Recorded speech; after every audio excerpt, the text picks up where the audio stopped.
On this episode, we're going to be talking about the Wii. That's right, the console that came out right when I started working, and some of you weren't even born yet. We're going to be talking about today. And for this discussion, I have a few guests. Because this is a collector's edition episode, so I have Jimmy here returning again to talk about some game values. How you doing, buddy? I'm doing good, man. It's my favorite time of the year. Football just kicked off today. Literally, there's a game going on as we speak, which I'm a little bitter about missing, but it is what it is. This episode matters. So I was literally like, what's important about September? There we go. I did know football season started though because I'm in fantasy football. Yeah, that's right. Go football. All right, and then we have a first-time guest here as well, Mr. Now I Rock a Teller Suit in the flesh, and he has a real name, everybody, and that would be Rob. Thanks for joining us, man. Thanks, Chris. Thanks for having me. It's a pleasure to be here.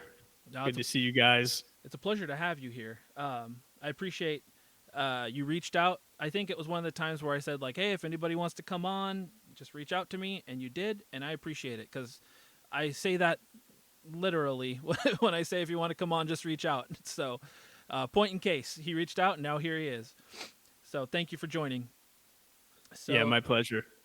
I got to say, the mystery of Rob's name was a big deal, like at least in my household, because we'd be on the Discord and we'd see Now I Rock a Teller Suit comment with his jewels of wisdom from time to time, and Hannah would be like, who is this guy? He seems smart.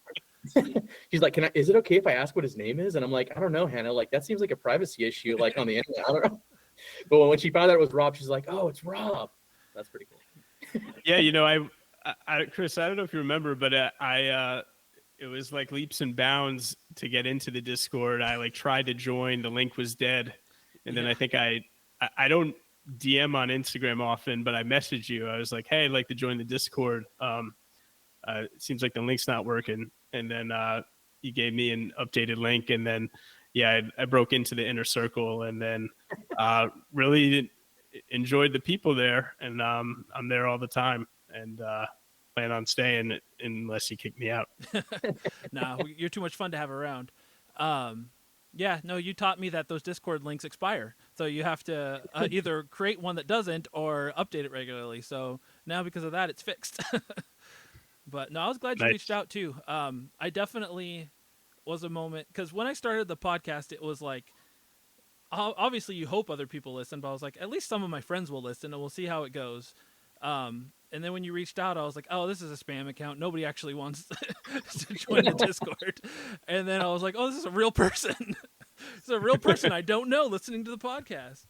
So no, I was stoked. It was like, somebody outside of my friend group, which has slowly expanded more. So, but no, I was glad you joined. It's been fun having you there, and it's going to be great having you on here now. We had some time to talk a little bit before too, which was fun. So, but since we've been able to get to know you a little bit better for this conversation, but a lot of the listeners don't know Rob at all. So we're going to ask you the same questions I tend to ask every new guest to try to help everybody get to know you a little bit better. So we'll start out by asking, what are your what are your favorite games of all time? You don't have to tell me three, however many you want. Yeah. So, first game that comes to mind, Halo 2. Yes. It was a game where,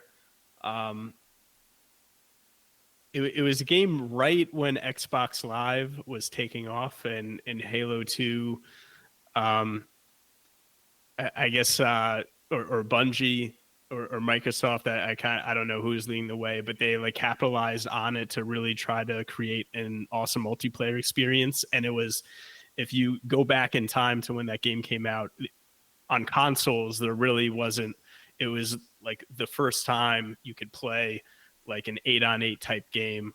And it was just mind blowing to me. And I put a lot of hours in playing with friends late at night.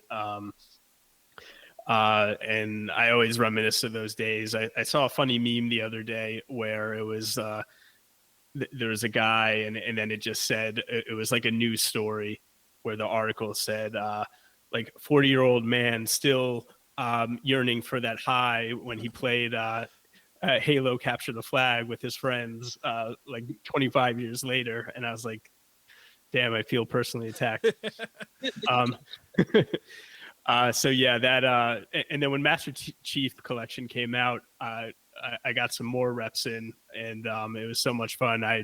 Now that I moved into this new house, um, when I get my Xbox Series X set up, I'm definitely going to be playing, going back to Halo 2 time and time again. And then the other game that comes to mind, as you guys might suspect, Banjo Kazooie. Oh yes. For those who don't Nice. know, that's Mumbo Jumbo is the Discord Avatar. icon / avatar that I use, and that game came around the time when I was young and have a lot of great nostalgic memories. I think it was one of the first games that I like beat by myself without help, and I think my young self was proud of that. Oh yeah. I And mean that's a massive game too, so every right to be proud of that. yeah, and the game just like so many good things that I like about it, and um, when I replay it, it's still like I still have a lot of fun, even though I know exactly like what to do. Um, so yeah, I know you said three; those two are the ones that stand out, and then I guess if there is a third, another game that I played a lot that I have some nostalgic love for is NBA Hang Time, which was Oh, um, it was like the next generation of NBA Jam. Yeah. That was a game that came out on it came out on 64. I think it also came out on Dreamcast, PlayStation, all the systems around like 96, 97. And that was a game that was just like NBA Jam, but they introduced more like team collaboration with alley oops and something called double dunks, where someone would go up for a dunk and then someone would go like right behind them trying the dunk. It's something that you could also see in like NBA Street in those games, and yeah, just have a lot of memories playing NBA Hang Time when I was a kid, both at home and in the arcade. Yeah, I remember. Didn't you have NBA Hang Time, James? yeah, we had it. I always thought that Hang Time played better, and I just have more. I don't know. I feel like I have more memories of Hang Time, honestly, than I do NBA Jam. And we're all from like the same era, pretty much. Yeah, like for me, Hang Time aged better, played better, was just more fun than Jam. Not that Jam was bad, but yeah, I love me some Hang Time. And hey, Rob is saying this as he's wearing a Seattle Supersonics jersey.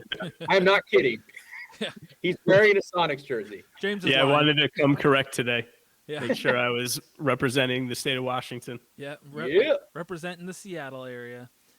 If I'm not mistaken, NBA Hang Time was going to be NBA Jam 2 or whatever, like an actual sequel, and then they, for some reason, they couldn't use the name. So it is kind of like the spiritual successor to it. But don't Was it quote the me on same, that. same creator too? Was Midway or something, right? Something like that, or If I don't remember, but if it is, I would think then that might have some weight to it. Yeah, I want to say it was the same developers or publishers, and that could be true. I feel like it just was like the next, like the way they tried to take it to the next level. Yeah. It was a fun game. I don't remember playing it too often, but because I never owned it, but I remember playing it at James's house. oh, dude. And that year too would have been would have been like a great year to, as a Sonics fan, to play a video game featuring your team, because man, that team was solid. Gary Yeah, I Payton. feel like Sonics are one of the better teams in the game. Yeah. There you go. Well, James. I mean, in a game where like the whole point of it is slam dunks and just boom shakalaka people, like John Kemp was the guy to do it with. Like it was such a good game for such a good era of basketball. You feel like you have to have that in your Seattle-based sports collection, even if there isn't a Yeah. Seattle team on the cover. For sure. For sure. But yeah, Halo 2 as well. Like, I have a little bit more fond memories of Halo 1 because I remember we do like LAN parties and stuff because it wasn't online yet. But I didn't have an Xbox, so like I just would play it when I go to other people's houses. But yeah, those two games, I still, despite the fact I didn't own them in that time period, just like you said with like the meme and everything about like kind of yearning for that, going back to play it. Like I have super fond memories of getting together in big groups of people and playing those games and being terrible at them but having a blast. Yeah, they I don't know if this rings a bell at all, but with Halo 1, there was this service called GameSpy, and I they might have been affiliated with GameSpot, and it was a way that before Xbox Live was a thing that you could play online through some sort of server. I didn't know what I was doing. I just remember reading like online at the time, like this is what you need to do. You need to put your LAN cable in here, download this, and then it would work. But if you weren't hosting the game, you always had serious lag. Ooh. And so I was always lagging like crazy, and it just wasn't the best experience. And then when Halo 2 came around and it was a proper Xbox Live setup and you could play with uh, friends locally or online, and they had all the different it was very easy to get an 8-on-8 game and that sort of thing. It was just it was awesome. Yeah, and I don't think there's any denying that Halo. I mean, let me rephrase that. That online multiplayer may not have became as big as it did as quickly as it did if it wasn't for Halo.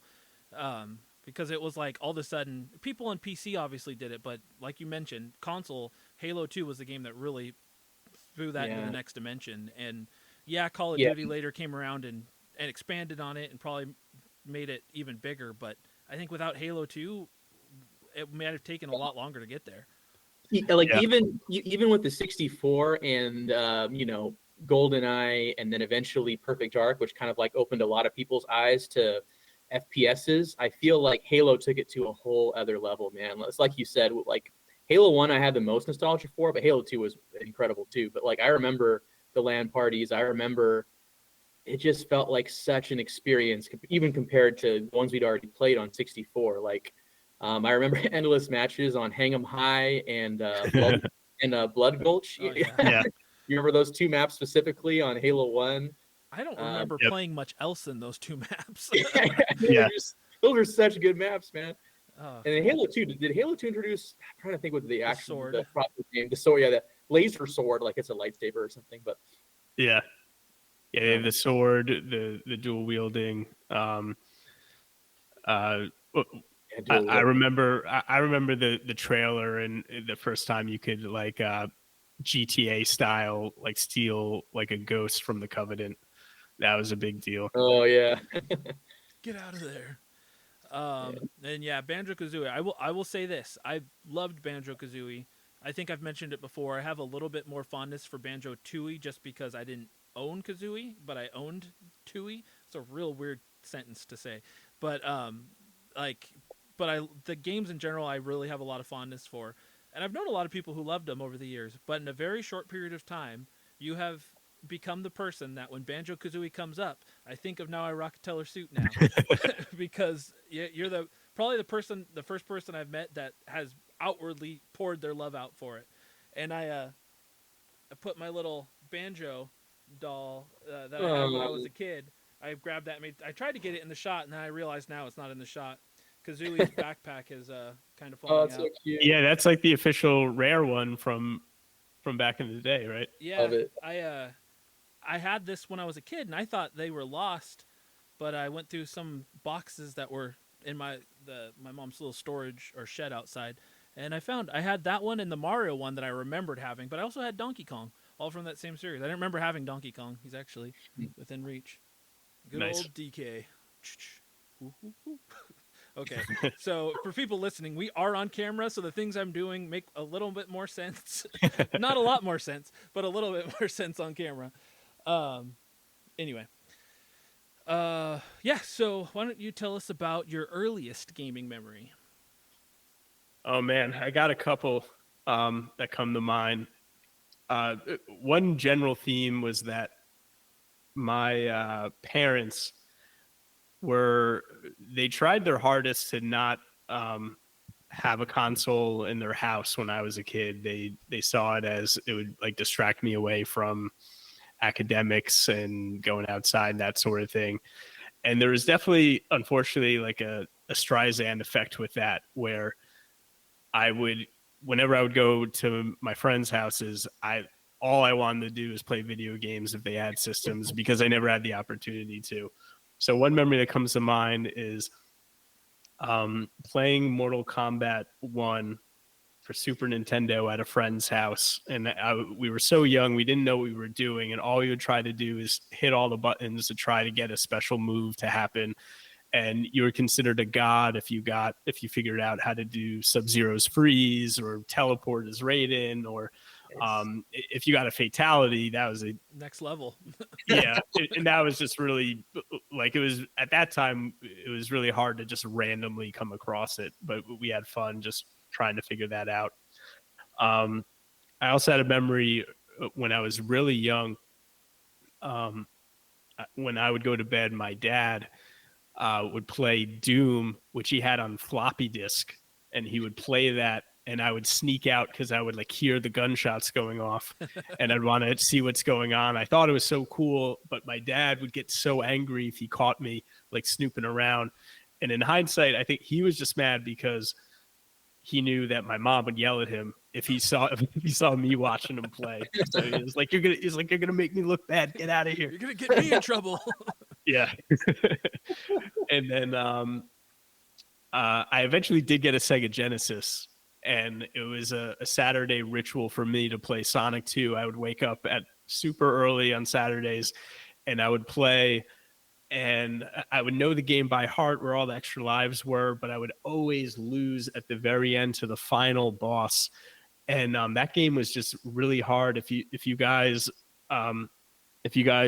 recall, or if you haven't played in a while, like the very last boss, you would get no rings. Mm-hmm. In the entire game, it would take 8 hits to kill Dr. Robotnik in each level. But for some reason, it actually took 12 hits on the very last guy, or the very last Dr. Robotnik boss. And I would have no idea. I would finally like get to 8, and then he was still alive. I'm like, what the heck? How do you kill this guy? Just and die. I never beat it on Genesis as a kid. It wasn't until I like got an emulator several years later that just for closure, I beat it. But it was a lot of fun just waking up as a kid and just like running through all the levels. Really enjoyed playing Sonic 2. Oh yeah, I'm a huge Sonic fan, and yeah, I have a lot of fond memories playing Sonic 2. And that last boss is freakishly hard. For the rest of the game, the rest of the game has its difficult spikes, I guess, but overall it's not that bad once you figure it out, like you said. But yeah, it doesn't matter how good you are at it. I feel like the Metal Sonic boss fight at the end is just like too much. Like, yeah, is it the metal? It starts off with the Metal Sonic, and that's pretty, I would say, like harder than usual, and then it ends with like that like death robot, yeah, Robotnik thing that like is like he's kind of like dancing a little bit when he moves. Yeah, that whole God, I still have. I remember like it was yesterday, struggling playing that game. so painful, but you did it. You went back and you beat it. You showed it who's boss. That's like when I went back to play Super Star Wars as an adult, thinking about how like, oh, I beat this game when I was a kid. I love this game, and then the opposite happened, and I realized I now suck at it. Like, this game is stupid hard. How did I ever beat it? But Side note, it's nice to have 3 people who know him as Dr. Robotnik, not as Eggman. Can we just clarify that right now? well, luckily the movies have been calling him Dr. Robotnik. Oh, they have? Oh, I Yeah, forgot. so that helps because he has been Eggman. I don't know. They turned him into Eggman sometime in the Dreamcast or after era, and he's not Eggman to me.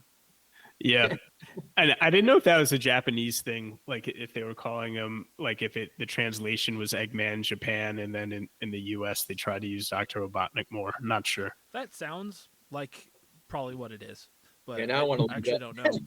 I'm going to feel stupid when I find out it's a Japanese thing. Good job, James. Oops. All right, man. So tell us about some of your other hobbies, because obviously you're into gaming, but you probably like something else. You're not a freak like me who only does gaming. Man, so I think, I don't know if I've mentioned in the Discord, but I'm a father of 2 kids now, and that has that's become my main hobby. Oh, for sure. Fortunately, it has its pros and cons. Like I love my kids to death. It's been great. like being a father, but man, just don't have a lot of free time anymore.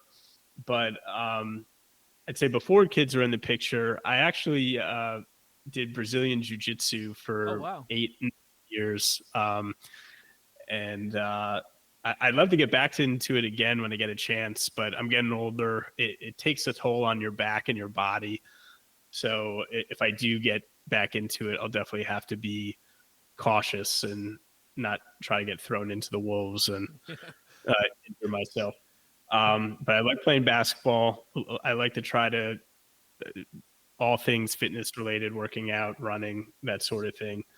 But love love collecting things, including video games. And James mentioned the Sonic jersey. One thing that I like to collect is like vintage sports merchandise. Ooh, There's a company, Mitchell and Ness, that specializes in like reproducing like older merchandise, but I actually like to try to get like the original stuff from 2000s, 90s, 80s, that sort of thing. Like this jersey is actually like the real one from like 96. And dude. so I actually, in the closet back here, I got a bunch more different basketball ones. Like this one, Sean Kemp. Like I also had to get Gary Payton, of course. Sean Kemp, friend of the podcast, by the way. Yeah, Oh yeah. yes. He's the guest next week, I think. Yeah, I Christmas.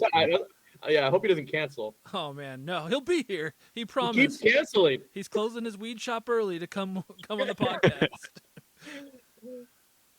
Oh man, yeah. No, I remind me not to pick a fight with you because you'll destroy me if you know jujitsu. No, hey, it's just it's more of a self-defense thing, if anything. I'm not in great shape these days. Yeah, well, I've never Hey, Rob, been. you're the, as far as I know, or as far as I can remember, you're the second sports guy on the podcast aside from me. Well, I guess Jordan to some There's degree. been other, like I Avery guess, was on. yeah, I guess that's true. Most of Maybe my friends I'm an like idiot. sports. They just don't talk about it as much. Who are your teams, Rob? Are they all New York teams? New York. Yeah, they're all in New York, New Jersey. Mhm. Mets for baseball.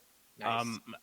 Before the pod started, I was mentioning to Chris that I used to be a big New Jersey Nets fan, but when they Wow. moved to Brooklyn, it was Yeah. heartbreaking, and I don't really have this same love for them that I once did. Yeah, Jets for football and Devils for hockey. dude, I love it. I love it.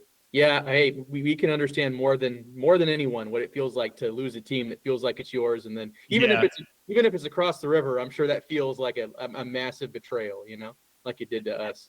yeah, it is. I think anyone and like you guys could relate, but yeah, any time where you had a team like in your home area and they move or dissolve or whatever, it definitely sucks. Especially you spent a lot of time like dedicated to watching the games and rooting for them. Yeah.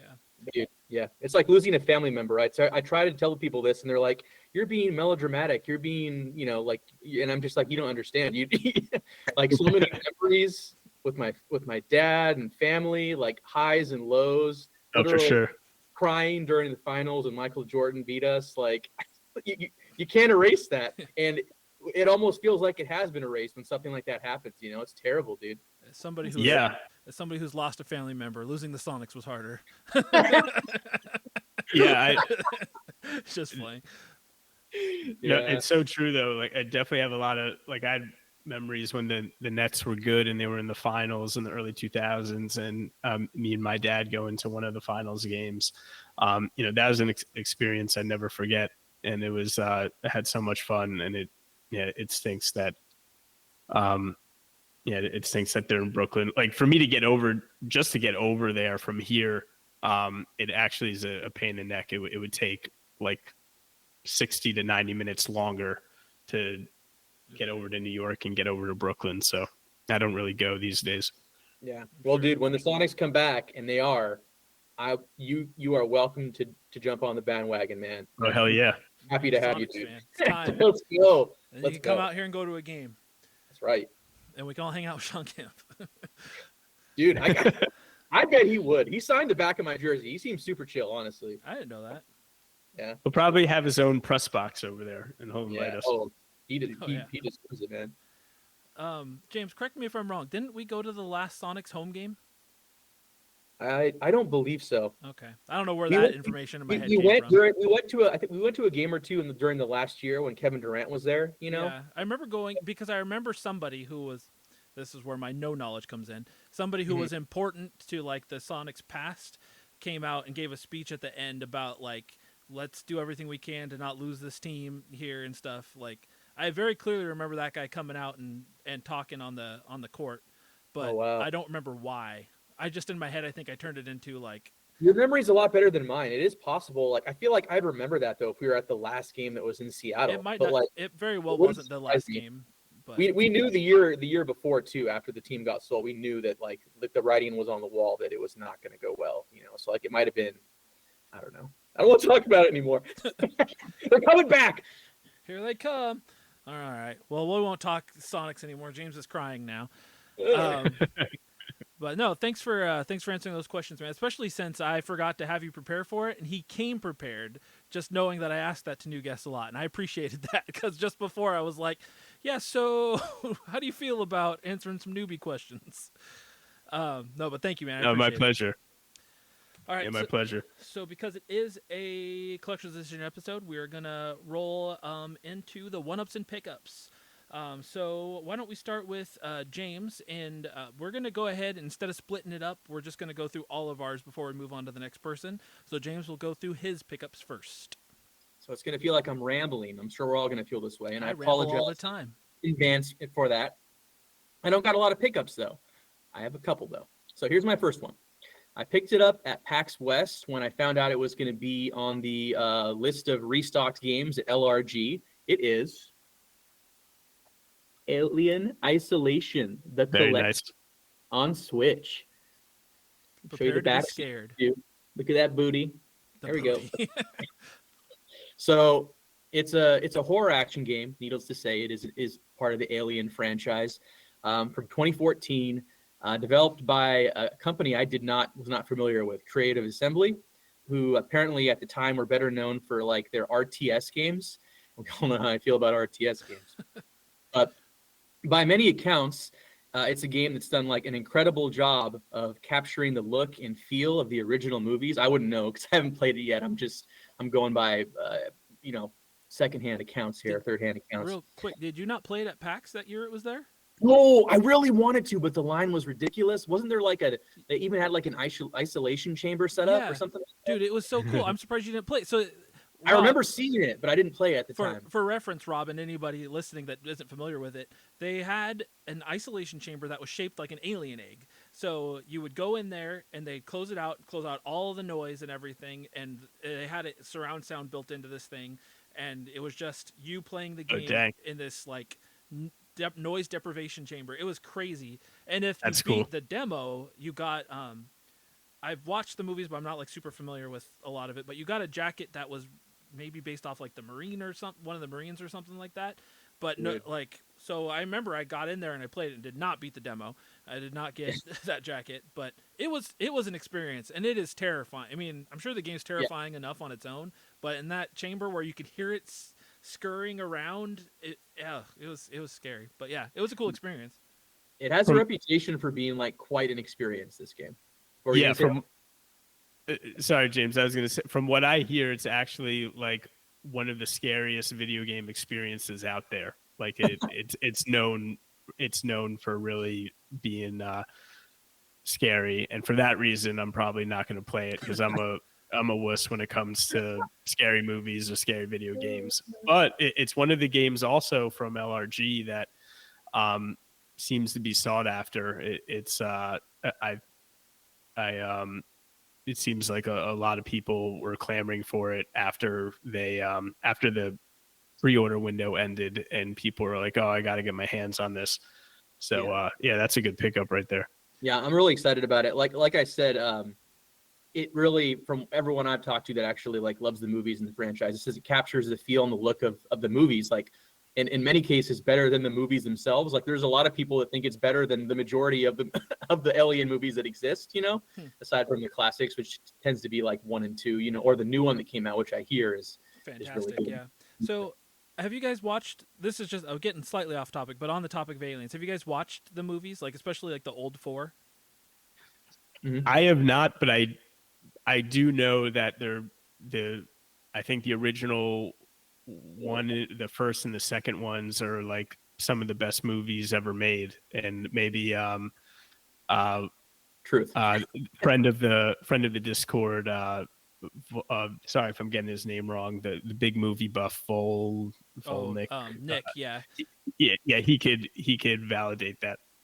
So I had only ever seen the first Alien movie until this last year or so, and I liked it. It was a great movie. I liked it when I saw it originally, but It is. Jasmine had never watched them all, so we were like, let's watch them like in order, but very slowly. We didn't watch them very quickly. We watched the first one, loved it. The second one immediately after for the first time, we both loved it. I mean, that movie's fantastic.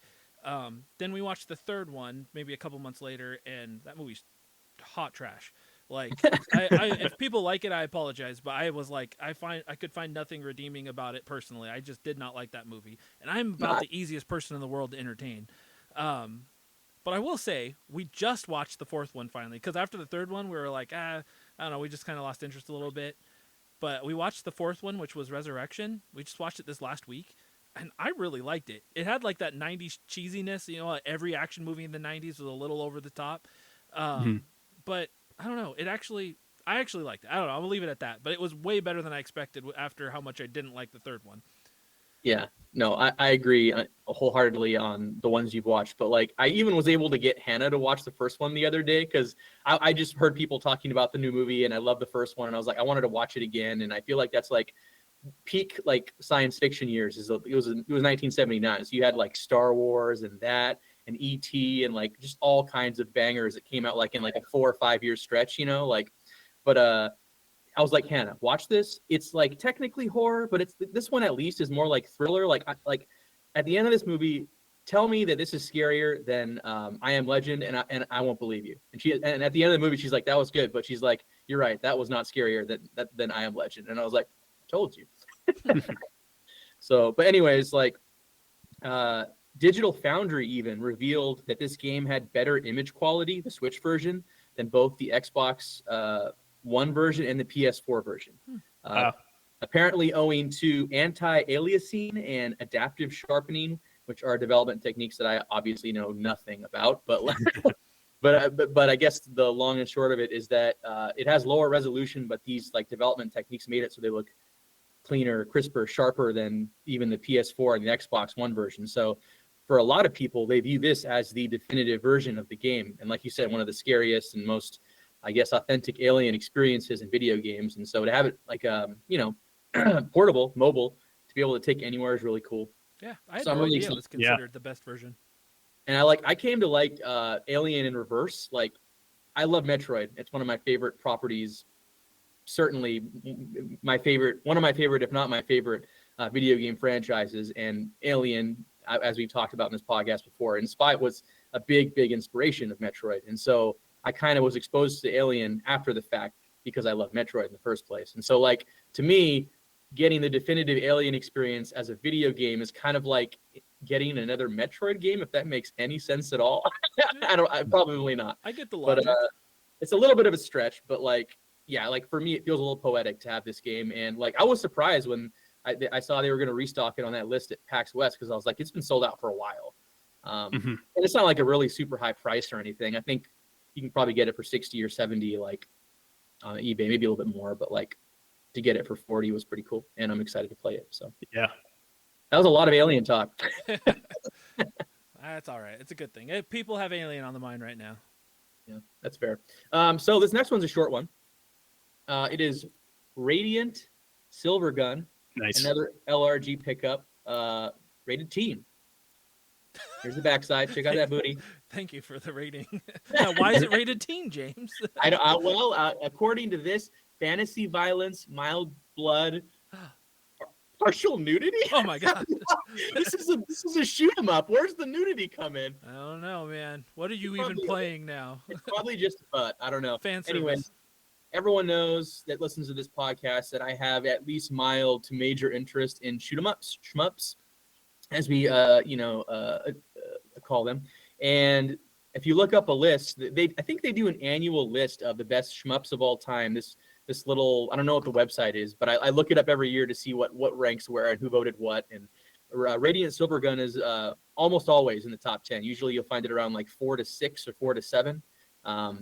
Usually above Ikaruga, not above, but I technically, I guess, below Ikaruga. Ikaruga is usually like top 5. But so yeah, when I saw they were also restocking this, which was also sold out, I was like, I love me a good shmup, and I'm not good at them, but I do have an appreciation for them. And to have one of the definitive ones on Switch felt like a kind of like had to have it. So Yeah, I think like you were saying, like anyone who's brand new to shmups, which would be me, if they were going out asking for like what ones you would recommend me, it seems like Radiant Silvergun is always like on the tongue for like a recommendation. And so yeah, that's another game that I think, just in terms of people filling out their Switch collections, if they want to if they want to touch the shmup genre at all, it's a good one to have. yeah, agreed. It's a little cheaper than Ikaruga is now, which has now got 2 printings, I think, on the Switch. They've all been special editions, though, I'm pretty sure, which makes them more expensive. If I'm not mistaken, Radiant Silvergun was a Sega Saturn game in Japan, and I don't think we got it officially here until much more recently. I don't know. Maybe this was the first time. Somebody knows a lot better than I do, but Yeah. it's. I feel like it was a big deal when this limited run release happened because it was just not readily available before that. Yeah, that sounds about right. And maybe I mentioned this, maybe I didn't, but also it's a Treasure game, which also, Treasure's you know, great. they also developed Ikaruga, so And a Mission little bit of pedigree right there. So yeah, that was a pretty easy pickup for me. Yeah, Chris, I think that's right. I think it came out for the Saturn. Okay. Nice. My brain works. You got some verification here. Let's go. That's what I'm Thank talking you. about. So those were my 2 video game pickups, both at PAX West. Had a really good time at PAX West, BT Dubs. That was a lot of fun. However, my third pickup is not a video game at all. It is video game adjacent. As we know, I have been afflicted by the video game vinyl bug, and I've not been able to shake it quite yet. Though my pickups are dwindling a little bit later in the year. So what I got recently, new release. Not surprisingly, it's Zelda themed. It has been quite the year for reprints or first-time prints of bootleg vinyl. This is A Link to the Past on vinyl. Oh, that looks pretty. Oh, that's cool. The original soundtrack in its entirety to A Link to the Past. It's 2 LPs, 2 discs. I'm going to show you the inside of the cover. I can't see it. Wow. Dude, wow. Got That the is track list impressive. there. We got the Master Sword, and we got this illustration on the back too, which I particularly like, where it's like Link walking around the back of the castle in Hyrule City or Hyrule Town, whatever it's called, with the lantern. Looks so cool. That's What beautiful. else? Like Dude. I sorry to interrupt. I gotta hold my tongue here while you're talking, but I have a vinyl collection. I haven't dabbled in the video game vinyl yet, but like for me, like probably most of the enjoyment comes from like the cover art. And so I've seen with these video game vinyl back when you had the episode on it, and then James, when you have your recent pickups, man, these video game vinyl, they're so pretty. Like, Dude, it's like I almost want to like frame it on the wall. Hey, and that is what a lot of people actually do. They don't even play it; they just put it up on the wall, which is crazy to me. But some people do. My wall. Tojiman Earl, baby. It also came with this glossy, very high quality booklet. I don't know how many pages it is, but it's like the story, the history, the plot. It has art that's reminiscent of the original comics, and that is cool. like introduces like the composer, introduces the track list, shows you the map of the light world and the dark world.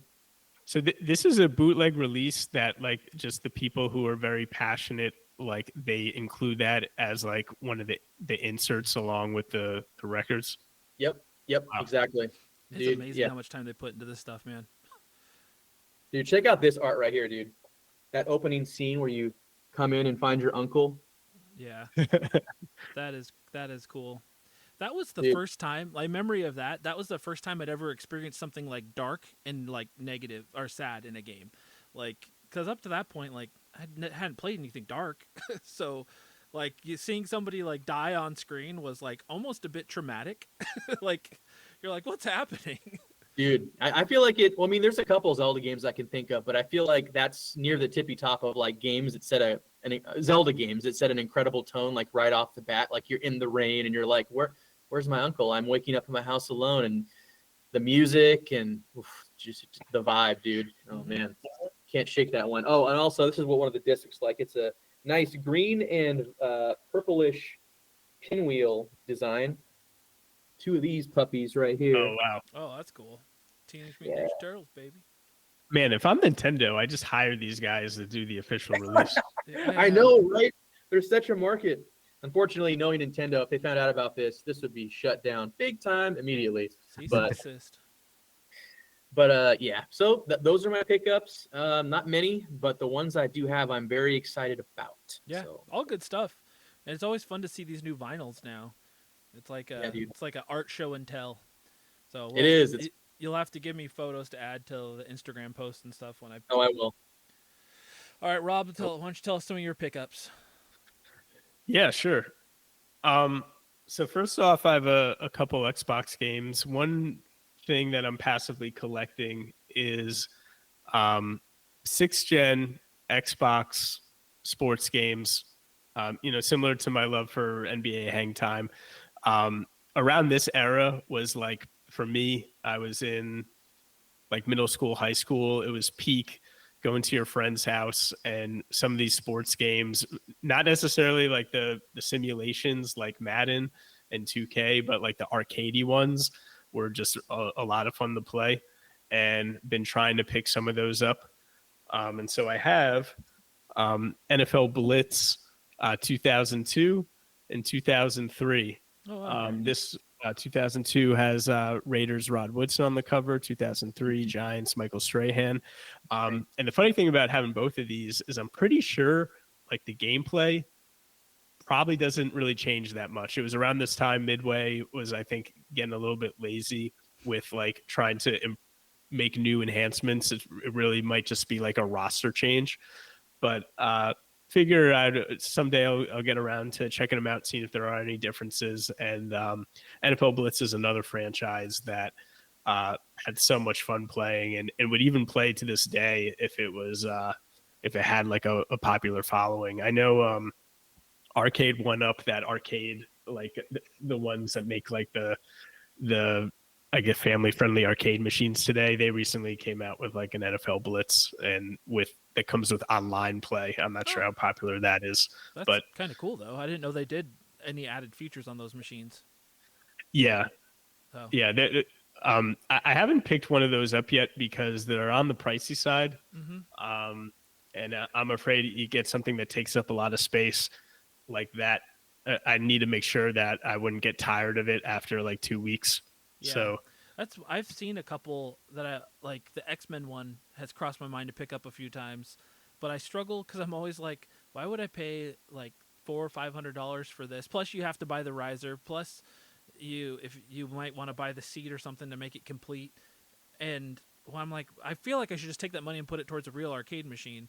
Like, like I know they're not cheap either, but I struggle because I love the idea of having an arcade machine in my house, but mhm. they take up a lot of room. But yeah, the Blitz games though are fun. Like I've never been crazy into sports games, but the Blitz games, the NBA Hang Times, what's the other NBA Street, like those are fun games. Yeah. A really sad like casualty of Madden getting the NFL license solely is like games like this not getting made anymore. Because I feel like sometimes other football games do get made, but because they don't have the NFL attached to them, there's like zero interest or like investment in them, and so that is hard for people to. And yeah, it's hard for us to love those games. Yeah. I'll move right into the next one. This one, um, I'll give a quick shout out to Christian Bird Dog Gaming. He came out with that YouTube video with um, like 10 potentially rare Switch games down the road, and he made a case for this One Piece 4, Pirate Warriors 4 game Yeah. that apparently was overshadowed by the release of, oh my God, I'm forgetting now. Like, I think it was Animal Crossing. Oh And yeah. I was like, you know, I love to speculate, and I'm not trying to like become like a full-time reseller or try to with these get rich quick schemes, excuse me, but do like to have a little fun now and then. Well, I'll buy a game and see a couple years down the road if it's worth anything. So I picked that up, and we'll see what happens. Yeah, I've done that before too, where it's just like I feel like this could be expensive or rare later on. I'm gonna buy it, and sometimes it pays off, sometimes it doesn't. Paid off with Pokemon Box somewhat. Did not pay Oh, off yeah. with Pac-Man Versus because I was completely wrong on that one. Now that game, and so what's funny is like when I do something like this, I make sure that if the worst case scenario happens, like I'll live with it. With Pac-Man Versus, that game it's really neat how you could play that, and people are the ghosts, and it. I think they made it so. I think they made one for Switch. I actually haven't like seen it, or I don't know if they made a physical. Maybe it was just online. But I know with GameCube, it's like you could hook up Game Boy Advances and play Yeah. it. I have it. I've never played it. I've been dying to like try to get it configured and set it up because it does seem like it would be cool. It's fun. We did it one time. Because it was hard to get three people with Game Boys together Yeah. to play the Ghost within Pac-Man. But I remember we did it one time where we had it all together, and it is a lot of fun because it's cool that the Ghosts control their Ghost on their Game Boy screen. So it's super unique. Yeah, I still have my copy too, right here. Yeah. Not that anybody can see that. But So I have five more, but really like two more where like four of them I'll kind of show in one go. But the next one I'm really excited about is actually one of the games that I'm playing right now. I posted on the Discord. It's the Outer Wilds. Apparently Nice. this was like I think it won some Game of the Year awards a couple years ago, and then they just came out with a physical with DLC, and it was just right up my alley with like being a mystery type game and trying to like figure out what's going on. You're this alien, and you go on a spaceship, and you play in these 22-minute loops, and so it's like a Majora Mask-esque type game where you keep playing and trying to figure stuff out.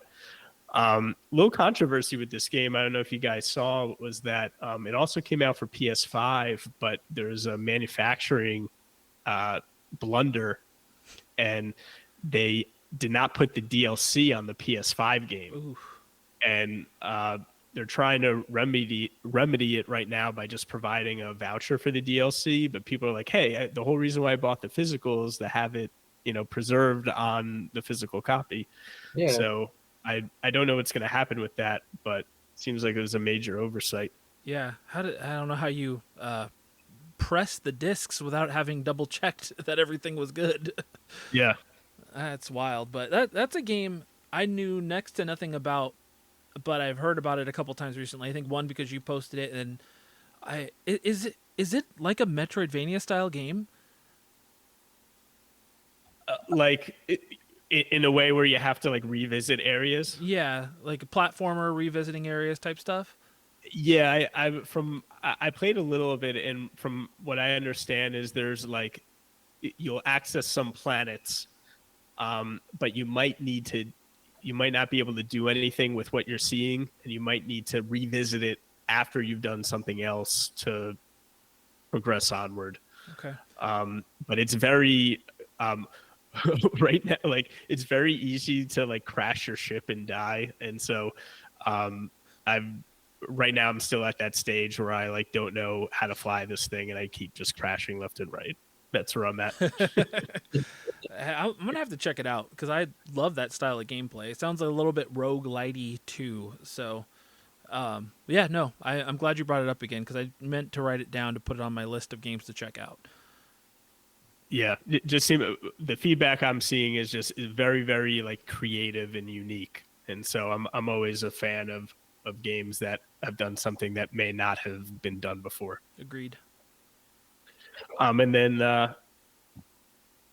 lastly, um, also going off of James's limited run pickups, I have a couple limited run pickups that I got where um, they had that Comic Con leftover sale, which to me is kind of like it's definitely a FOMO type uh, campaign where it's like, hey, here's your chance to get games that were only exclusive to Comic Con, but we're actually selling them at two different times. So we're really like we're how rare are these games where you're Uh huh. offering like plenty of opportunities to get them. I don't know if they had them at PAX. There's probably going to be some random sale in the future we'll have them again, but I took the bait and fell for it. I saw these Comic-Con like stickers on the game and I was like, oh, that's sweet, that'll be cool just to have. And Mm-hmm. so I actually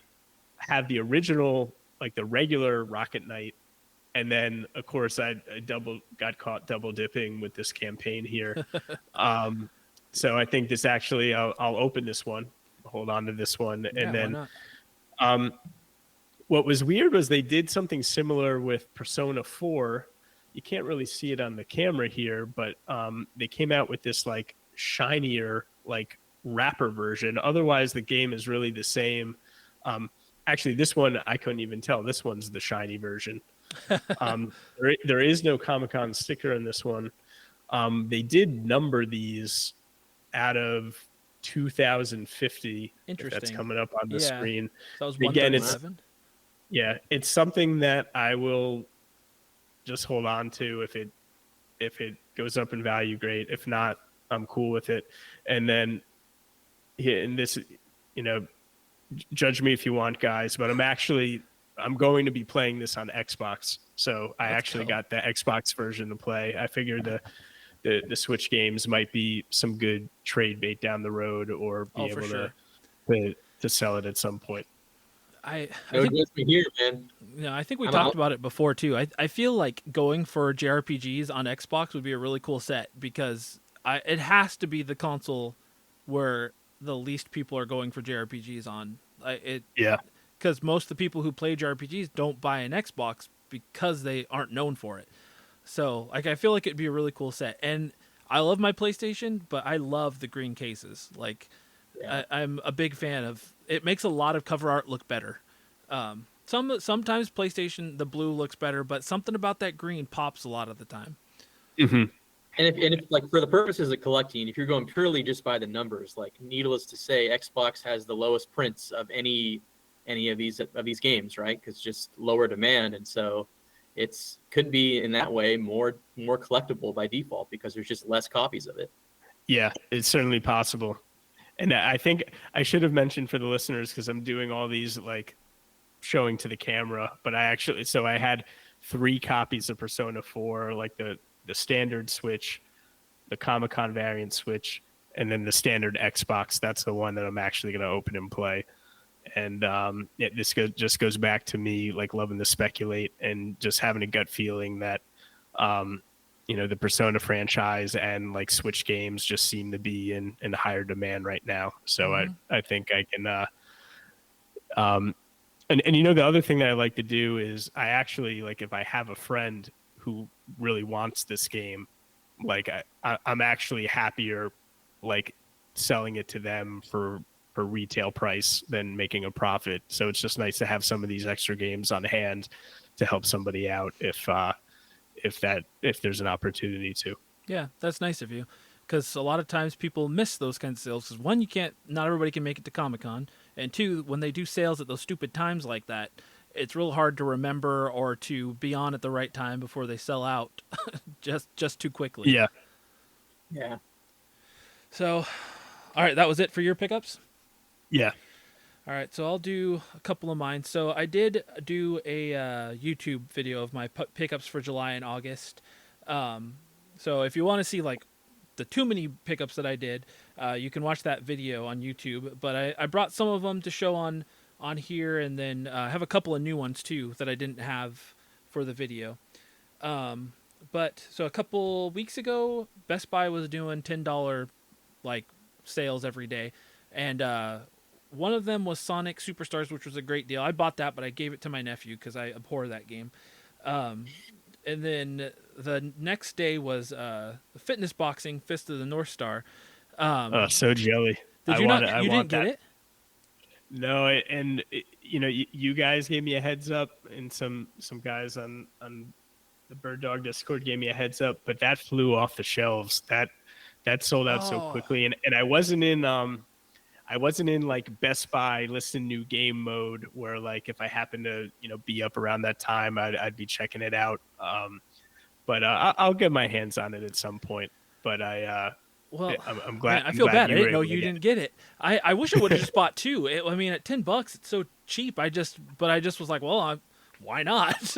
Yeah, I don't know if it's gonna get. I don't know if I'll ever hit that price again. So Yeah, that was a great deal. it was. Those two games were surprising to me because then the rest of the week was like obvious stuff like NBA, Battlefield, like stuff that they always end up going $10.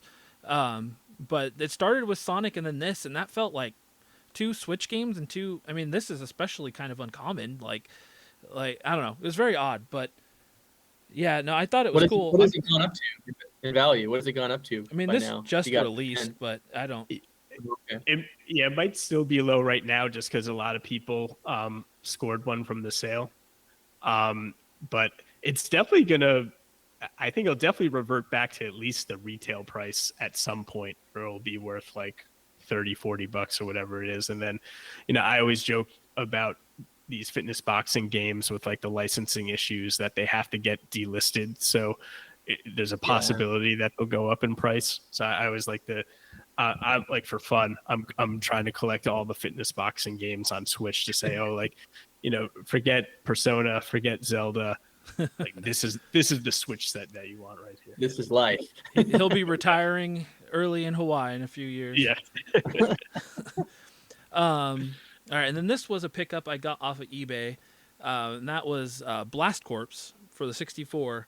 Nice. Oh, nice. So it is not complete in box. It doesn't have the manual, but it does have like the warning insert and everything else is in here, and the box is in pretty good shape.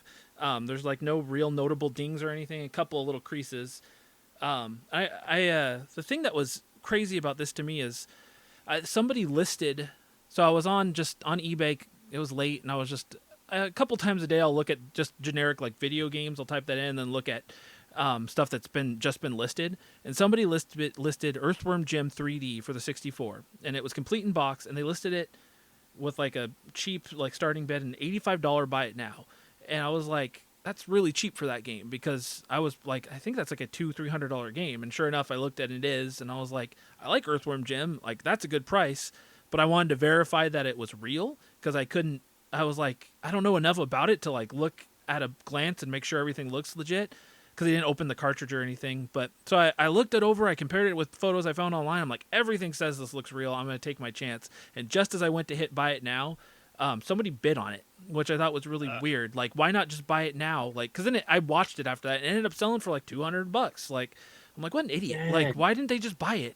But anyway, because of that, I was like, well, let's see what else this guy has because he obviously lists stuff at good prices. And he had a bunch of other 64 games, but most of them were being bid on already. But I caught Blast Corps just as he listed it, and he listed it for 20 or 25 bucks, which just is not like a crazy expensive game. I want to say it only goes for like 60, 70, 80, somewhere in there. But I have fond memories of renting this game as a kid. So for about 25 bucks, I was like, yeah, I'm going to buy that. That's a great price for the game and the box, though. Yeah, that's what I thought. I feel like that's about what the game goes for on its own. So, Yeah. and I love 64 boxes. They're such a strong nostalgia hit that if I can find one at a good price, like I'll probably add it to the collection. Dang, I bet that seller's, you got your eye on that seller, huh, man? I watched him. Sheesh. Yeah, I followed him on there. I'll have to look at what his name was. He hasn't listed anything else that I've seen, but like obviously, I don't know. Like he had to have known at least somewhat what they were going for. I don't know. It was weird because he took proper Dude, pictures of stuff, like, and he just listed everything cheap. So that's interesting. Hey, you refresh his account at the right time. Maybe you end up with Chrono Trigger, dude. That'd be crazy. I have Chrono Trigger, but not complete in box. Yeah. But That I had decided that I wanted to get all the rare 64 games, and I have Blast Corps already, but like seeing that reminds me that I'm actually trying to pick up Mickey's Speedway. oh Not yeah, that the game is necessarily like amazing or anything, although like I've heard good things about it, but I think Diddy Kong and Mario 64 are the games that everybody thinks of. yeah. I actually, I'm looking at this. I did have one more pickup Oh, yeah. that I forgot to share. I haven't picked up a 64 game in a while, but I finally got around to getting a Nice. loose copy of Mario Party 3. This was one. That's awesome. There's a couple games I'm still trying to get for below market prices, and saw a good deal on this one. And it's funny. I have Mario Party 2, but I refuse to get Mario Party 1 because of the mini games with that break your joystick. So I just don't even want to have that in the library to get tempted. Yeah, But wanted to get Mario Party 3. you can. James will tell you not to get Mario Party 1 anyway. Mario Party 1, it was a stepping stone to greatness because it was not great. No, Yeah, I think a lot of people would say they like 2 and 3 more. Yeah. Yeah, Those are the goats. 2 That's is me. my personal favorite, but it's the one I have the most memory with. But three is also fantastic, and it had Waluigi in it, right? Like that wasn't his first appearance, but it was a big deal for him. Yeah. Mhm. I think it's a toss up between the two. I mean, Mario Party 2 made my top 10 on our 64 episode, so you know how I feel about Mario Party 2 and 3. Yeah, But it's a good one. All right, another eBay pickup, which is a kind of random because I don't even have an Xbox One, but that's Dragon Ball Fighters. It's the Day One edition. So the reason I bought this was first off, I'm trying to collect. I want to collect all Dragon Ball Z games, including variants and stuff, but on the cheap because half of these I really won't play. So like, I think it'll be a cool collection to have. But it was listed. It was $15, which is a little bit more than what the game goes for on its own, but not a bad deal, especially for the Day One edition. But what the kicker was for me was that it was listed with the Steelbook that I've been looking for, because I love the Steelbook, and Nice. it usually, I'll show it open. It usually goes for like $40-$50 on its own, so like not crazy Right. expensive, but I don't like paying game prices for Steelbooks. I love a good Steelbook, but I try to find them at a deal on purpose because I just use them for display purpose, obviously. But yeah, for 15, I think it was $20 total with shipping and everything. But I was like, yeah, that alone was worth it for the Steelbook, so I got the game as well. I was like, why not? So I was really happy about that. Majin Buu's front and center. He's one of my favorite characters. Nice. And then on the limited run train as well. Also, I was at PAX this last weekend and stopped by their booth and grabbed a couple things. First, James went on Friday, and I wasn't able to go on Friday, so I had him pick up this for me because I was afraid they'd sell out, and that's Contra Operation Galuga, or Galuga, whatever. And this is their PAX convention exclusive. Yeah, it's a different cover, right? Yeah, Yeah. and I just thought it was a really cool, very visually striking cover. Yeah, covered. So because of that, I had him pick it up for me so that I didn't miss out on it.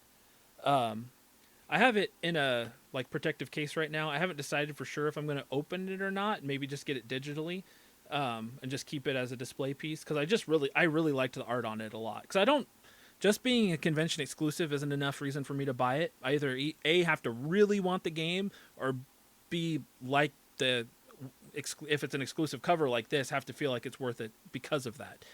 And I'm almost treating it more like art than I am a game at this point. But and then when I went on Saturday, I visited the booth again and grabbed a couple more games. I grabbed the first Shantae on PS5, which was the only one I didn't have at this point to complete the PS5 collection of them. So that was cool. And when I picked it up too, I found out that the creators were there doing signings, and they would sign my copy of the game if I wanted. But the line was long, and I wasn't going to get to them before it closed. So that was a bummer, but I didn't even know about it until I bought the game, so I can't complain. Nice. And then my last limited run pickup was Arzette, on the PS5 as well. Mhm. I almost got that. Did you? I I love thought about it real hard. I love the concept of it. The fact that it's made in the Zelda Philips CDI style of game. So I was like, I'd flirted with it. I didn't pre-order it when it came out, and then I kind of regretted it when Jaden showed his copy a few months back on the Switch. So when I saw they had it there, I was like, I'm just gonna do it because I really want to play it because I've heard it's pretty good too. And Yeah, it's just exactly. such a neat concept that somebody was like, that game sucks. Let's make a game in that style that's actually good. So, all right. And then my last pickups, these ones I just got today, actually, and these are pretty cool. So, Jasmine, my wife, she was just in Germany because her grandparents live in Germany and they're getting older. So she went there with her mom to help them out with some stuff. And while she was there, we're big into like thrift stores and swap meets and stuff like that, and they ended up going to like a flea market, and she sent me a message and she was like, hey, they have some stuff here, and she started off with this, which I thought was kind of cool, and it's she was like, they have a Dragon Ball Z VHS, do you want me to grab that? And I was like, and it's in German, so it's I had her translate it to me because Jasmine speaks fluent German because she spent a lot of time there growing up. And this is the world's strongest, the movie. So on VHS, I can't watch it here because a normal North American VHS player won't play it. But I like Dragon Ball, so it's just a cool collector's piece. But then she was like, and they also have some video game stuff, and this is what I thought was cool. And I was like, yes, please buy that for me if you want to bring it home. And she grabbed me. It's a PAL Super Nintendo. Oh, Yeah, so she grabbed this and she showed me they had a couple of games. I didn't have her grab them all, but I had her grab. So I don't have the controllers here, but it has two controllers and all the hookups and stuff. That looks like Yoshi's Island. Is that you? No. It is not. So I got Goof Troop, which I thought was really cool. I don't know why I'm having trouble getting it in the camera to show you guys. Nice. So Nice. I'm a big Goofy movie fan, but I don't actually own this game on Super Nintendo, but I've wanted to for a long time because this game was developed obviously by Capcom, but Shinji Mikami, who went on to make Resident Evil, was the guy who created or did all the work on this game, and it's a two-player like action co-op game. And I played it years ago, and it's really fun. So I'm happy to have it. It's a weird way to have it on a PAL Super Nintendo, but and then lastly, the other game that she got with it, I had her grab it because I found out that it's a Euro exclusive game, but it's the Smurfs, in which it says Die Schlurmpfiff. Nah, I don't speak German. But yeah, so apparently this game did not come out in America. It's just a PAL exclusive game. So I was like, that's kind of a cool game to have because of that. And it was cheap. I think the games were only a couple bucks each. The console itself, I think they wanted like 40 or 54 euros, but I just thought that was super cool. I bought an adapter online that's coming tomorrow, so we'll see if it works. If not, well, then it's a cool display piece. that's awesome. I love seeing stuff like that you don't see every day, and especially like I'm not the most knowledgeable when it comes to like the overseas stuff, especially with the retro systems. So that's cool to see. Yeah, I'm not either. But because of that, I have done a little bit more research, which I'll go ahead and roll this over. Wait, you have a power hour, James? I do, Okay, we're gonna but do it's a that. pretty quick one, honestly. We'll do that last because I'm gonna roll this right into. I've got my eye on you. Okay. So I'm gonna play the sound bit. Did you guys hear the sound earlier? Faintly, yeah. Okay, so I did. I don't know if James did. oh, that's good. So at least it played. But 1 second. I've got my eye. I've got my eye. I've got my eye. I've got my eye. I've got my eye on you. Run it back. Don't stop. It's just an hour of James saying I've got my eye on you. Let's So go. I figured I'll just roll into this because of that. What I have my eye on is, assuming even if this doesn't work, I might still do it. PAL, obviously Japan too, but PAL had some games that we did not get in America that I can then play on this console, and that specifically they got like 4 Dragon Ball Z games on really? PAL Super Nintendo that will work on it, that will play in English, but would not, we never got here. So because Dragon Ball was apparently already relatively big in Europe at this point in the 90s, which it didn't get big here until basically 2000s. So I'm gonna get those, and there's a Sailor Moon game as well. And just because of the anime aspect, and Jasmine actually, it's one of the few animes that she's watched. So I'm gonna grab those, and there is a list of some other games too. I'm gonna look through it a little bit more carefully, but I just thought it'll be kind of fun to have it give me an excuse to own more Dragon Ball Z games. But yeah, the fact that they're exclusive, but I have a console that'll play it on, has me excited. So I did a bunch of research once she found this and like told me that she grabbed it. I was like, okay, now I'm going down a rabbit hole. More stuff to waste money on. We might have talked about this before, Chris, but are you familiar with the game Terranigma at all? It's a strategy game, right? I think it's an RPG, or maybe it's an RPG adventure. I'm not exactly sure. I just know that it has quite the following, very beloved. A video game vinyl recently got released for it. I know that it was a PAL, maybe it was PAL and Japan only release, but I know that it's held in very, very high esteem. And if it runs on your PAL Super Nintendo, which it wouldn't on ours, I would maybe consider that one. I don't know. No, Seems like it'd be up your alley. I love a good RPG. Terra The music's Nigma. good. Yeah. Interesting. Yeah. I'm looking it up now because now I'm interested. Actually, I'm in a boot label that just made a copy of that, and I haven't had it sent to my house just speculatively because I heard the music was incredible. So, yeah, we'll see. But yeah, maybe consider that game for your new console. My new obsession. I'll have to look because what I didn't realize, because I'm used to North American games being expensive on every console, but Yeah. Super Nintendo games are just expensive as in PAL in Europe as they are Yeah. here. Like It makes sense. there is a lot of super expensive stuff, so I'll have to see how much Terranigma is. Yeah, check that. But yeah, that's it for what I have my eye on. I was pretty excited about it, so I was glad when she brought it home and it was still in one piece because her luggage got lost. So she's been home for a week, but I didn't get it until today. So, you guys have your eyes on anything? How about you, Rob? Yeah, I got my eye on a couple things. One thing that I'm penciling down is that Capcom Fighting Collection 2 that was announced on the it was like the Indie Direct Partner Direct, I think the two directs, what they were branded as.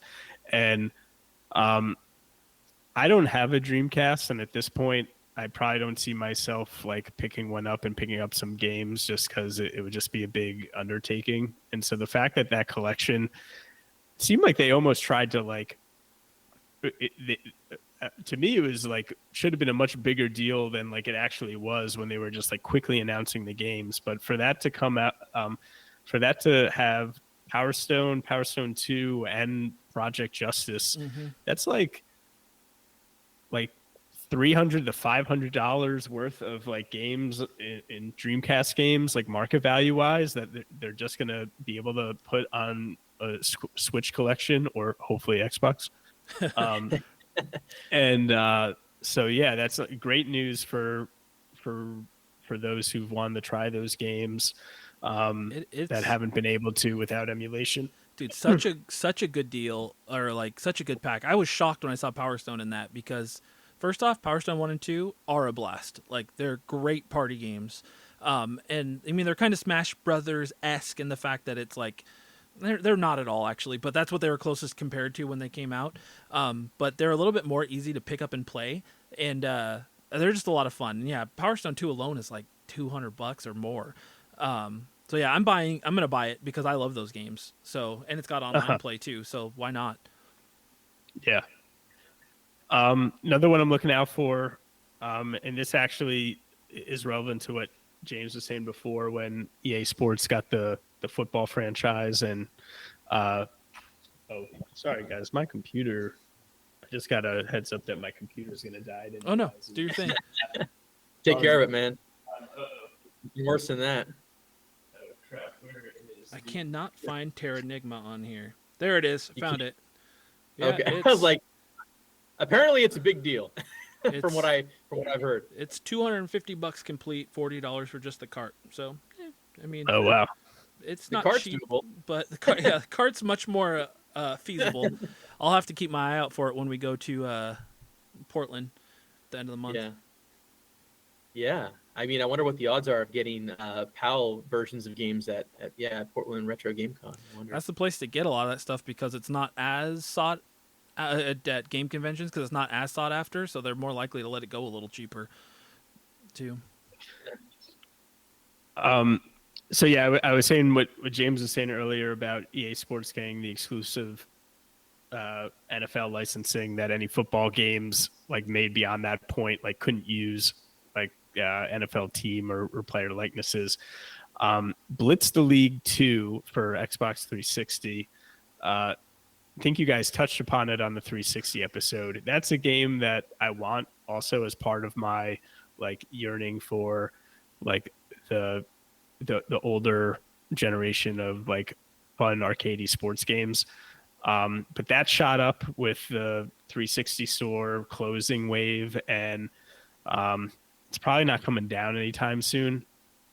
Just trying to keep my eye on like a decent copy that isn't going to break the bank. I have seen 360 prices start to come down a little bit, so I am trying to be patient, just seeing if I might come down a little bit further. Yeah, they could settle more. If I ever see a copy at like a GameStop or something where it's quite a bit cheaper than going price, do you want me to grab it and just and talk to you later, like not think about it? Definitely shoot me a message and I'll definitely try to respond ASAP. I wouldn't want you to get it and then for me to like be flaky. It's like, you know what, I didn't, and then you to be stuck with it. Because I tend to be picky with like when it comes to condition. Yeah, like no, I'd prefer to spend a couple more dollars for like a near mint copy than one that's like happens to be super scratched up. But For thanks sure. for the offer. Yeah. If you do see one, because like, man, the GameStops in Washington, the Jaden and what you guys find in post, I'm like, man, if I could get like just 1/10 is have 1/10 as good fortune as you guys with your GameStops, because I go into mine and I always leave empty-handed. Yeah, I have come to learn from what I've seen on the internet that our GameStops somehow are stacked around here. Like they're hit and miss, and it's not like we always find, not like they always have good stuff, but we've gotten some good stuff. So I don't know what that means. Yeah. Maybe people in Seattle just let things go a lot easier than other states. I don't know. Yeah. And then there's two other things. One game that I have on my original Xbox list that I think might be a good idea to try to pick up now, sooner rather than later, is Shadow the Hedgehog. And that's because that new Sonic 3 movie's coming out and it's going to be revolving around Shadow. And I'm afraid that we're going to see like a Deadpool Wolverine type of effect on games where like people are going to want to, a lot more people are going to be looking at that Shadow game to add to their collection. So I'm going to try to strike early if I can. Yeah, I think that's a good idea. That's one. I'm glad you said that too, because I've never played that game, and I know it's notoriously like mid, but like I want to play it, so I should definitely get it because it will probably spike no matter what. Even if it's not crazy like Deadpool was, it'll still go up when the movie comes out. I'd be shocked if it didn't, unless they re-release it or something. But I don't see that happening. Yeah. And then there's also the Sonic and Shadow Generations game coming out too. So there's a lot of Shadow love coming out here in the next couple months. So I'm just reiterating how good of a point that was that you just made. The last thing that I have my eye on that I'm about to stop looking at it because I don't know what's going on, but Analog, they made that announcement last year that they were coming out with a 64 oh my god, I'm blanking on the acronym of the technology that it uses. Yeah, FPGA. FPGA. That's it. And they've been radio silent. The only thing that I see, I'll go on their social media and they just like post screenshots of like Game Boy games every day. I haven't seen anything about the 64 that they were touting.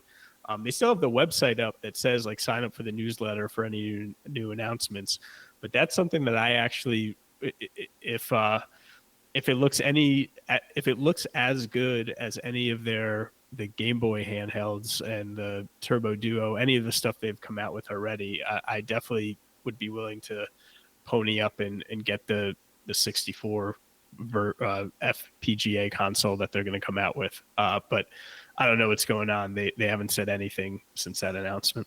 Yeah, it's weird because my friend Caleb was just asking me about if I'd heard anything the other day because they made a big deal about the announcement, and then it's been totally dead quiet, like no updates, no anything else.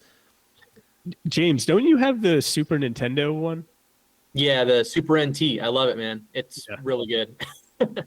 It was a lot better solution than some of the other things I've done to like get like for example, a GameCube to work on my on a modern TV, you know. But it looks great and it's super easy to work and compatible with controllers and games. It's great. Yeah, that's one of the best things is how they make it compatible with like the original hardware controllers, and that's what they're planning on doing with the 64. So yeah, like and if you don't get it, like all the scalpers will. So I know it's one where you're gonna have to be like invested immediately or not at all because they're gonna go quick for sure. At least the first wave will. I'm sure the first couple waves will. But it's weird to me that they make these consoles because they're still making the pockets, but like they've said that they're not going to make any more Super NTs or the Sega one, right? Like they were just doing them till they did them and now they're done. Yeah, at least for right now, they're in a holding pattern where they're just saying they're done. Like I wouldn't be surprised at all if they bring them back at some point because you know they're a company that exists to make money. Like and they the fact that they're not available right now, if they just make them available, all of a sudden there will be an awareness and a desire for them. So I would be shocked if they don't come back at least one more time. But like for now, with the Super NT and the whatever the Sega Genesis one is called, I can't remember the name of it. For now, it seems like they're done with them. I don't know. So I would think N64, same thing. There'll be a couple waves at least, and then there's no guarantees that it comes back. Yeah. So it's kind of tough. It's a good thing to remember as they start coming out with these. Like I feel like my guess is that they'll do like their first wave. They'll probably do a fantastic wave. Mm-hmm. And then who knows if they do any other iterations. I know they've been getting cute with like the Game Boys. They did like an expensive aluminum one, but that's a good point that they might do a couple waves and that's it. Yeah. There's precedent for it at least on a couple of these systems they've released. So Definitely, especially the retro ones where there's like less of a demand, like I don't know. Well, hopefully they say something soon. I mean, it seems like this is the time of year where if they haven't already announced it, they'd want to try to get the possible Christmas rush. We're coming up on that season, so. Yeah. So that was it for me. All right, James, do you have your eye on anything?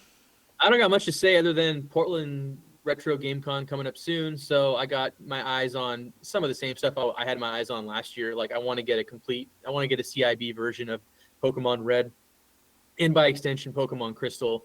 And I'm not going to be able to get them unless I bring the right amount of money with me to the con and be ready to spend the appropriate amount of money, which, especially Crystal is not cheap. Like I'm okay to spend a certain amount of money, kind of like what Rob was saying, if the condition is right. Like I did not pull the trigger last time because there was a Pokemon Red that like I was like, oh, this is the variant I want. It's like in pretty good shape, but it was just like rough enough that I was like I wasn't super feeling great about it, and so I'm with him on that. I'm definitely willing to spend more money than is reasonable probably for a lot of people, but like it has to be like whatever I decide is the minimum required condition that makes me happy and satisfied.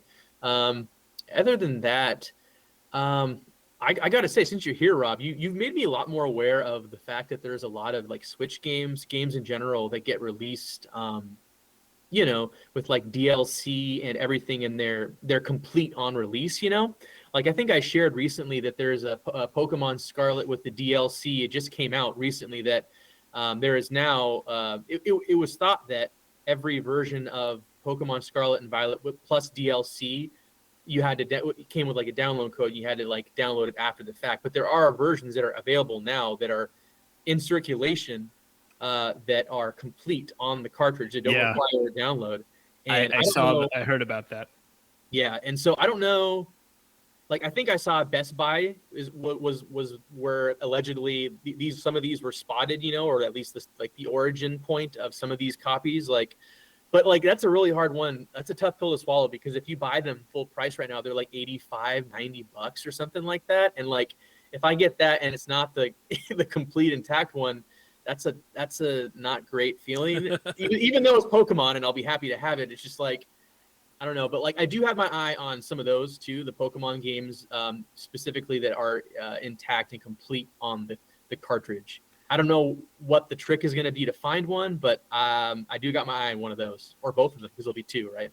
So Yeah, I feel like you guys could do a whole episode on this whole like complete on cart phenomenon where wackos like me are starting to like get obsessed with it and are like just like all the implications of it. Like one of them being it might be better to buy games opened rather than new because if you can like verify like with certainty that this is like the latest version or the one with the DLC, you much rather have that than roll a dice on a new copy. And what it means in terms of like trying to predict when Nintendo is going to stop supporting the Switch and like what is that going to mean for copies that are not complete? Like will there be an active homebrew type scene where you can still get the DLC, or will people start caring about the latest release more than the first print of a game, that sort of thing. I find it fascinating. There's a Facebook group where a lot of people will share like when a new game comes out, if it's complete on the cart, or if they discover that there's a new version, they'll talk about it. Like they talked about the Pokemon Scarlet with the DLCs. So it's a blessing and a curse because it's like I have fun with it, but then like I find myself not playing games and holding off on buying games that I want because I just want to see if the DLC is going to come out for it. And that's not necessarily a healthy way to collect, but here we are. Yeah, But I agree. You could do an episode on that, Chris. It seems like an interesting like foray into collecting. But I mean, you see how there's a Facebook. First off, I'm gonna need that link after we're done here. But you got but it. also, like I'm assuming somebody maybe has a database of all these games like compiled that like you can get in their entirety, that don't require a download or download code. I would hope that that's somewhere, but I don't know. In that Facebook group, they keep it's like a shared spreadsheet where they try to do their best to keep track. The crazy thing is that like on any given day, someone might discover like, oh, what we thought was a complete on cart game, I just stuck it into my Switch and it asked for a software update. It's no longer complete on cart now. And then you got people like me like, oh, like what am I gonna do? My world just ended. Yeah. I think one thing that I have observed is that first party Nintendo games, those are the ones that like are more likely to the longer that they're in print, the more likely that they might get an updated version. But depending on the publisher, I think most are like one and done. They'll publish the game and that's going to be the latest on cart version of the game that comes out. There's certainly exceptions, but yeah, I don't want to I could talk about this forever. I don't want to keep going on and on. I'm sorry for bringing it up. I feel like we need to talk about it forever at some point. We'll have to do an episode because I find it fascinating because to me it's just wild that they even will be like, oh, let's just print another cartridge with different information on it. Like, it just seems so. And then they don't make a big deal about it, so it's not like they're pushing for more sales. It's just it's odd. Like, it doesn't seem like very corporate. Like, yeah. One last thing I'll say about it. I think one of the reasons why I'm passionate about this is that to me, this is a way to keep like the physical collecting movement going. Is that Switch is a system where it's one of the compared to Xbox and Sony. It's one of these systems where physical collecting like may actually mean something in terms of having like the games preserved. So I part of me wants to just like I know like the writing's on the wall with all the with Microsoft and Sony like pushing everyone to want to like go digital. So the fact that Nintendo still has these cartridges and games are coming out complete on cart, it's a way to like kind of continue to be a happy physical collector with the new generation of games. Yeah, I agree. It feels very odd in this day and age for that level of push for a physical media at all. To actually make it better as it's been out longer, it's not normal. So I'm all for it. Yeah, we need to further explore it for sure. Yeah. Future episode. No, I think that would be a good idea for a future episode. We'll have to talk about it. But let's go ahead and move into our next segment. That's right. It is Sweet. time for Power Hour. Jimmy, take it away. Welcome to the Power Hour. What I got for you is this power. It is Nintendo Power Volume 231. Look at that cover. This was the August 2008 issue. Mad world. And it is fitting considering the subject of the day is the Wii, generally speaking. This was the 20th anniversary issue of Nintendo Power. And so they had a couple cool, a really cool like center article I'll discuss in a bit. But were any of you guys familiar with this game, Mad World? Because I had no familiarity with it at all until I opened this magazine up. I am now. I wasn't when it came out. Yeah. I mean, I was at GameStop when it came out, so I remember because there wasn't a huge amount of mature rated games at the time, so it was kind of a big deal. And the concept of it being black and white, but the blood was red, that kind of like painted the game a little bit, is a very unique concept for sure. Yeah. So this was one of Platinum Games' very first titles. It's like Chris said, it's a black and white, like hyper stylized, ultra violent beat 'em up video game. I think you play as a character named Jack, who is this lovely looking gentleman on the front with the chainsaw. The big muscles. Yes, it was definitely not for children at the time, or now probably, but at the time, Platinum Studios wasn't like a super big deal. Like at the time this game was announced, Platinum Games was like a new exciting studio who had pedigree only because they were like the producers of Okami and Beautiful Joe, so they had like Capcom roots. I think some other games like Devil May Cry and other things they had like their fingerprints on. But in 2008, a 4-title publishing agreement was made with Sega. And so Bayonetta, Mad World, and Infinite Space were announced. I don't know what the 4th game ended up being, but like this was one of their first like announced games was Platinum Games, who nowadays are pretty big, like they're associated with a lot of games. And yeah, like Bayonetta being the biggest one, probably, I would say. What's the other one that came out recently on the Switch that I really liked? Astral Chain. Astral Chain. Man, that game's good. I'm really hoping they get a sequel. But so this was one of their original titles, and by all accounts, very fun game, though obviously not for everyone. That was the feature game of this issue. But we're going to skip to page 70 because I want to spend the majority of our Power Hour on this article. So they did an article called Best of the Best. As it was the 20th anniversary of Nintendo Power, they did a definitive top 20 list for every single Nintendo console to that point. So Wii and back, they said these are the top 20 games according to us in our panel. Now, needless to say, I made this into a game that we're going to play together right now. All right. I thought Rob's first episode, he's got to be part of a game show type atmosphere. It's my thing. So what I want to know, and I think I know Chris, but you tell me anyways, what is your guys' favorite Nintendo console that came before the Wii U? Mine is the 64, mainly due to nostalgia. That's is like the prime kid age when I was playing the 64. All right, and you, Chris? Honestly, probably GameCube. Okay. So for nostalgia reasons, it's a toss up between that and Super Nintendo, but okay, fair enough then. So what we're gonna do is we're gonna do 3 rounds. or yeah, we'll do 3. But we're gonna decide this 2 out of 3 basically wins it. So we're gonna do this Family Feud style, my favorite game show style. We're gonna start with Chris at GameCube. So let's go to GameCube. All right, so Chris, 5 answers on the board, and you too, Rob. You too, Rob.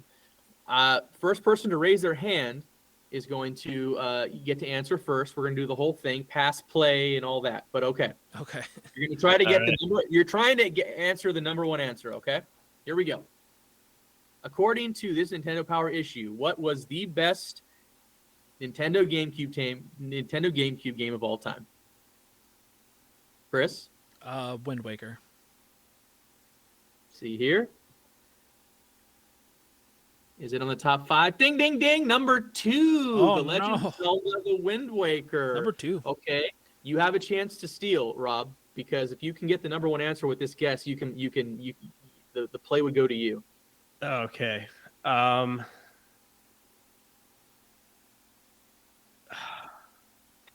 It's okay. I mean, Melee, but I don't think that's number 1. Ding, ding, ding. Number 3, but it's not number Ah. 1. You're right. So, okay. So play is to Chris. Chris, do you want to play and try to? You get 3 strikes. Do you want to play or do you want to pass to Rob? I'll play. Okay, I'm you're gonna trying play. to So think you what have 3 number strikes, 1 could buddy. You be. missed this time. So I need 1, 4, and 5. Correct.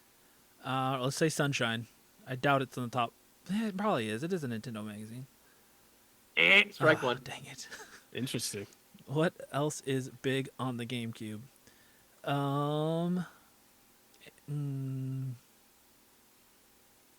Let's go with Twilight Princess. That was the one I was thinking. That was my other guess. Oh, God. Strike Wow. 2. Terrible at this game. I mean, it probably includes games that aren't Nintendo too, right? Like Nintendo published. It's just 20 games from. I can either confirm or deny. Okay, so what was a game on the GameCube that was highly revered? I don't know. Rogue Leader. Strike 3. You just went through the whole 3 strikes in a row, Chris. I'm terrible at this game. All right, Rob. So plays to you. You get 1 guess. If you get 1 of the remaining top 5, you steal and you win this round. Double Dash has to be on there. Double Dash. Oh my gosh. Oh no. What is this top 5? Rob. All right, so Fire round- Emblem? This was their top 5. Top 5 was number 5 was Soul Calibur 2, apparently. Okay. Number 4. Disagree. Number 5. I do too. Number 4, guys. I'm offended. Metroid Prime. Oh, Metroid God. Prime, I guys. can't believe I forgot Metroid Prime. I suck. Number 3, as Rob said, Super Smash Bros. Melee makes sense. Number 2, Legend of Zelda: The Wind Waker, which makes sense. Number 1, Chris is gonna feel stupid. Resident Evil 4. Was Oh my number God, that was the obvious. I'm so stupid. Yeah, that There you go. All right, but it doesn't matter, Chris, because you still won the round. Good job. Well Oh. done. I've just trained my brain for Wii this episode. I wasn't ready for Yeah. GameCube questions. That's Neither was fine. I, apparently. All right. So Nintendo 64. But I'm always ready for 64, so let's go.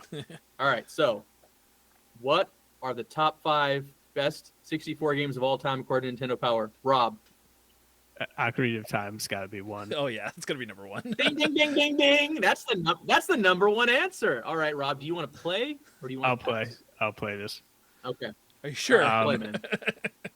So I feel like this is easier than GameCube, but Mario 64. Ding, ding, ding, ding, ding. That's number 2. I think Majora's Mask might be in their top 5. Oh Strike wow, one. I'm surprised. Okay. Mario Kart 64. Ding, ding, ding, ding, ding. That's number 3. All that remains is 4 and 5. Okay. This came up during the 64 episode where it's like Perfect Dark's the better game, but GoldenEye is a more popular game. I'll go with Perfect Dark. Strike two. Shoot. I mean, Banjo-Kazooie's my, like, in my top 3. I don't know if it's in their top 5. I'll go Banjo. All right. Crap. All right. That's all right, dude. All right. Plays to you, Chris. You have a chance to steal by picking the number 4 or number 5 game. And Rob is hoping to God you don't. I'm going to go Smash Brothers. Shoot. Ah! What? The round goes to Rob. All right. Sweeping I'm the shocked. board. Number 5, Star Fox 64. Okay. Number 4, should have gone with your gut, GoldenEye 007. Okay. You were so. I agree. I think Yeah. Perfect Dark's a better game, but like, yeah, people's hearts are attached to GoldenEye. So, number 3, Mario Kart. Number 2, Super Mario 64. Number 1, Ocarina of Time. So, all right. Alrighty. We're at a dead tie. That brings us to naturally. We're gonna go to the Wii list. We're here. not at a tie. He has 2. I have 0. No. He went around. You went around. Oh, I won the GameCube one? Oh, I did. Oh. Yeah, you did. Oh, that's right. Yeah. I don't feel like I won it. Oh, you did. All right. So Got no other ones after my first guess. let's be very clear here. November 2006 is when the Wii launched. This issue of Nintendo Power came out August 2008. So almost two years worth of Wii titles, and they determined that they could have a top 20 Wii games of all time apparently on this issue. So the question to you guys is, what are the top 5 Nintendo Wii games of all time at this point in time? Did I Chris. raise my hand too soon? I gotta go with Twilight Princess. Ding, ding, ding. Number 2 on the list. All I right. would have thought it was number 1. Chance Oh, to take the fun here, Rob.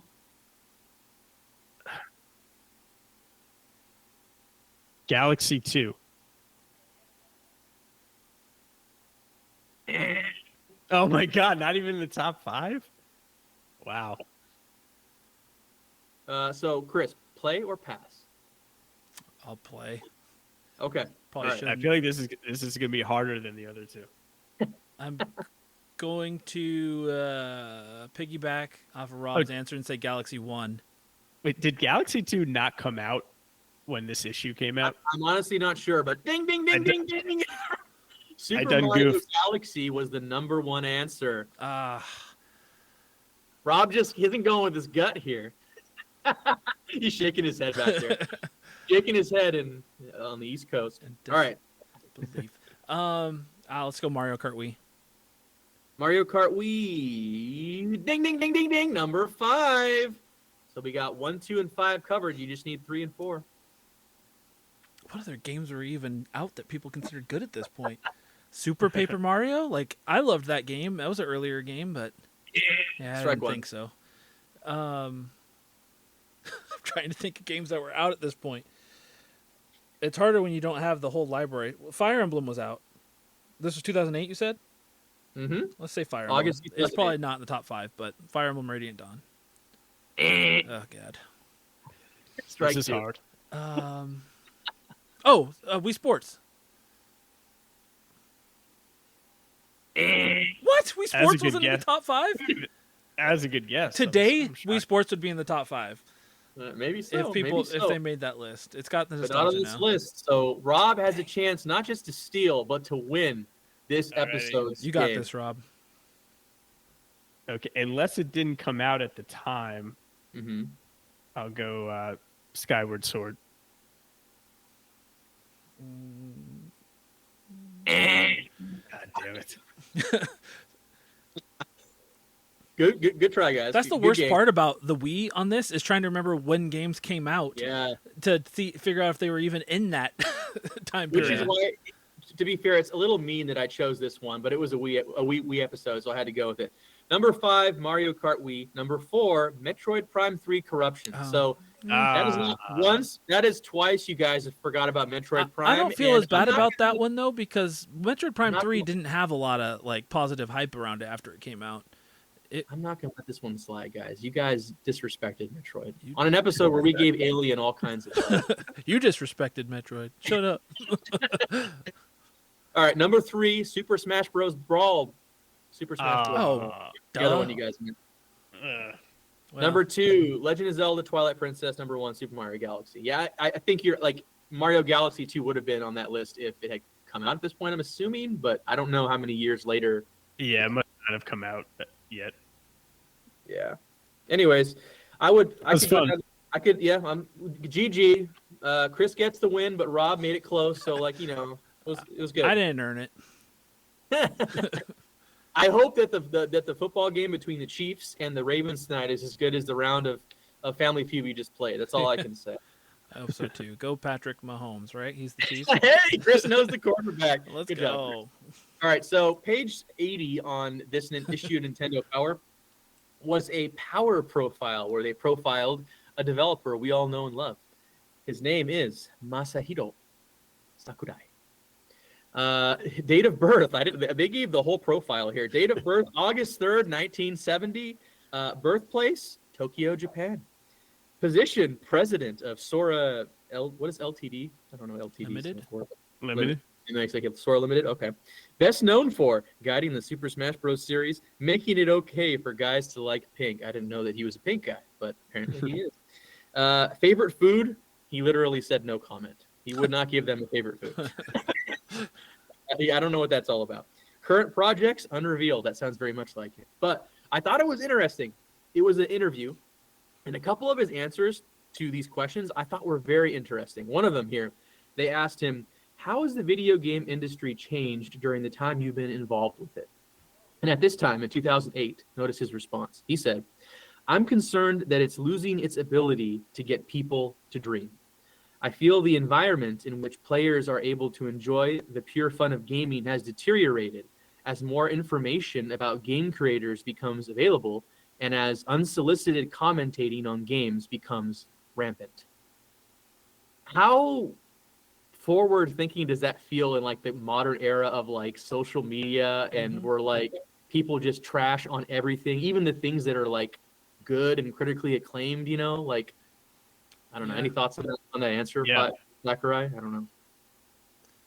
I mean, it seems very, very. The foresight there was strong. It definitely feels like things are more critical. Things are, or people are more critical. Games are more lifeless than they were, in 2008. Less original. Less in original. general. There's not to say there's not a lot of good stuff still, but the big companies who controlled the market then, and still do today to some extent, put a lot more effort and stuff than they do now, as we saw with Concord. And it does. Yeah, no, I was gonna say it does feel like unsolicited comments, unsolicited takes, and like the internet's reaction to things literally sinks projects sometimes, right? Like I don't know if that's what happened in Concord's case, but like that does happen. Like if the temperature and vibes aren't good immediately, sometimes like things just die. Even things that are good, it's pretty crazy.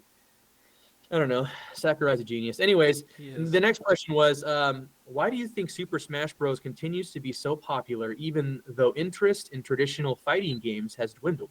He said, I think it's because it is, in fact, not a fighting game. The nature of it is similar to a sports game in which the player shoots an opponent as if it were a ball. The results are different every time you play, which I think is also a unique and attractive quality of the game. I have never heard Smash Brothers described that way, but it makes a lot of sense. But he doesn't consider Smash Brothers a fighting game. He considers it more of like a sports game, which is very interesting. I've never heard that before. Have you guys heard that? I don't know what to make of that. Yeah, I agree with the different result every time. But I wouldn't agree with the whole like it's like hitting a ball. Definitely see the fighting components. I think it remains popular to this day just with the crossover of different franchises. To this day, it's still just so neat that you could have Mario fighting Star Fox, fighting Sonic, fighting the Wii Fit guy, and like it's like that aspect of it is what is to me is what's most popular. Yeah, I agree. I think what's incredible about that is that like everybody else probably sees it so different than he does, and he's the creator of the franchise. Like the way he pictures it and loves it, and I don't know, probably tries to build it for other people is not the way they even process it. Mm-hmm. It's also just a difference probably in Japanese culture, but I think it's so interesting how they think and how they view their own works and their projects and how they try to put them out to outside audiences. But anyways, I thought that was interesting. Yeah. I think that's Yeah. I think that's all I got. There was no poster in this issue of Nintendo Power. I even went back and looked at the archive. At some point, Nintendo Power issues stopped putting posters in every single issue, and this was one of those issues where there was no giveaway and there was no poster, which I don't love, but I still love Nintendo Power. At least it makes it So easier to find it complete. yeah. So, anyways, that was this issue of Nintendo Power, and that closes Power Hour. Thank you for everything. You're Thanks welcome. for sharing. Yeah, thank you. Thank you for the fun family feud. Mm. Well, boys, it's time. 2 hours into the episode, it is time to get to the main topic. Yeah, so sorry that this went so long, but that's what happens when you're having fun talking. It's easy to go 2 hours into an episode. Yeah, this is great. So when Rob talked to me about being on the podcast, the first thing that came to my mind was, I mean, from what I've gotten to know from you on the Discord and stuff, is that you're a big collector of 64, 360, and Wii, and we hadn't done anything Wii related yet, so I was like, let's do a Wii Collector's Edition episode, man. And he was all for it, so here we are. We're gonna do a top 10 rare and expensive Wii games. Nice. This is a very interesting list.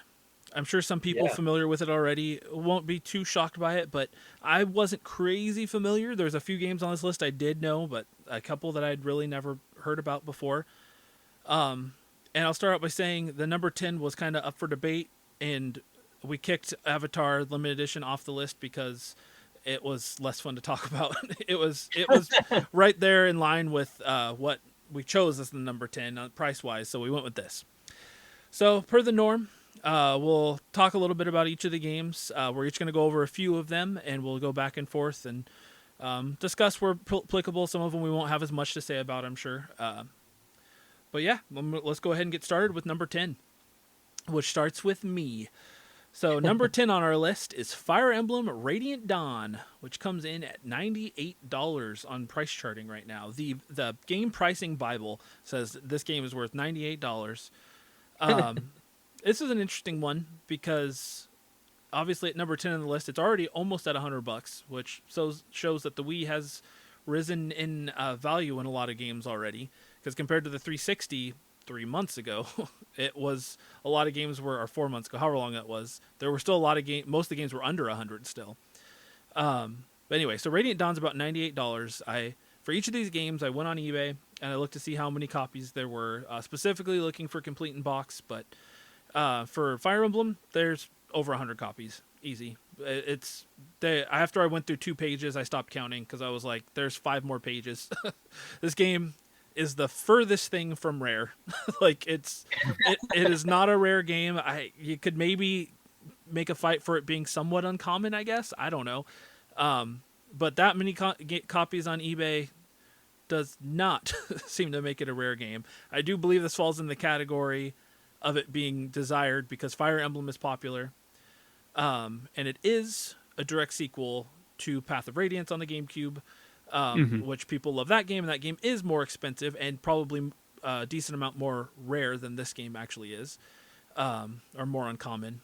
But yeah, so a couple of neat features about it. I haven't played this game, but I do have it. I have both this and Path of Radiance, and I intend to get to them probably in the next year is my goal. But I learned oh my gosh, I learned a lot about this game that I did not know. So like I said, it's a direct sequel to Path of Radiance with 42 characters returning from that game into this game.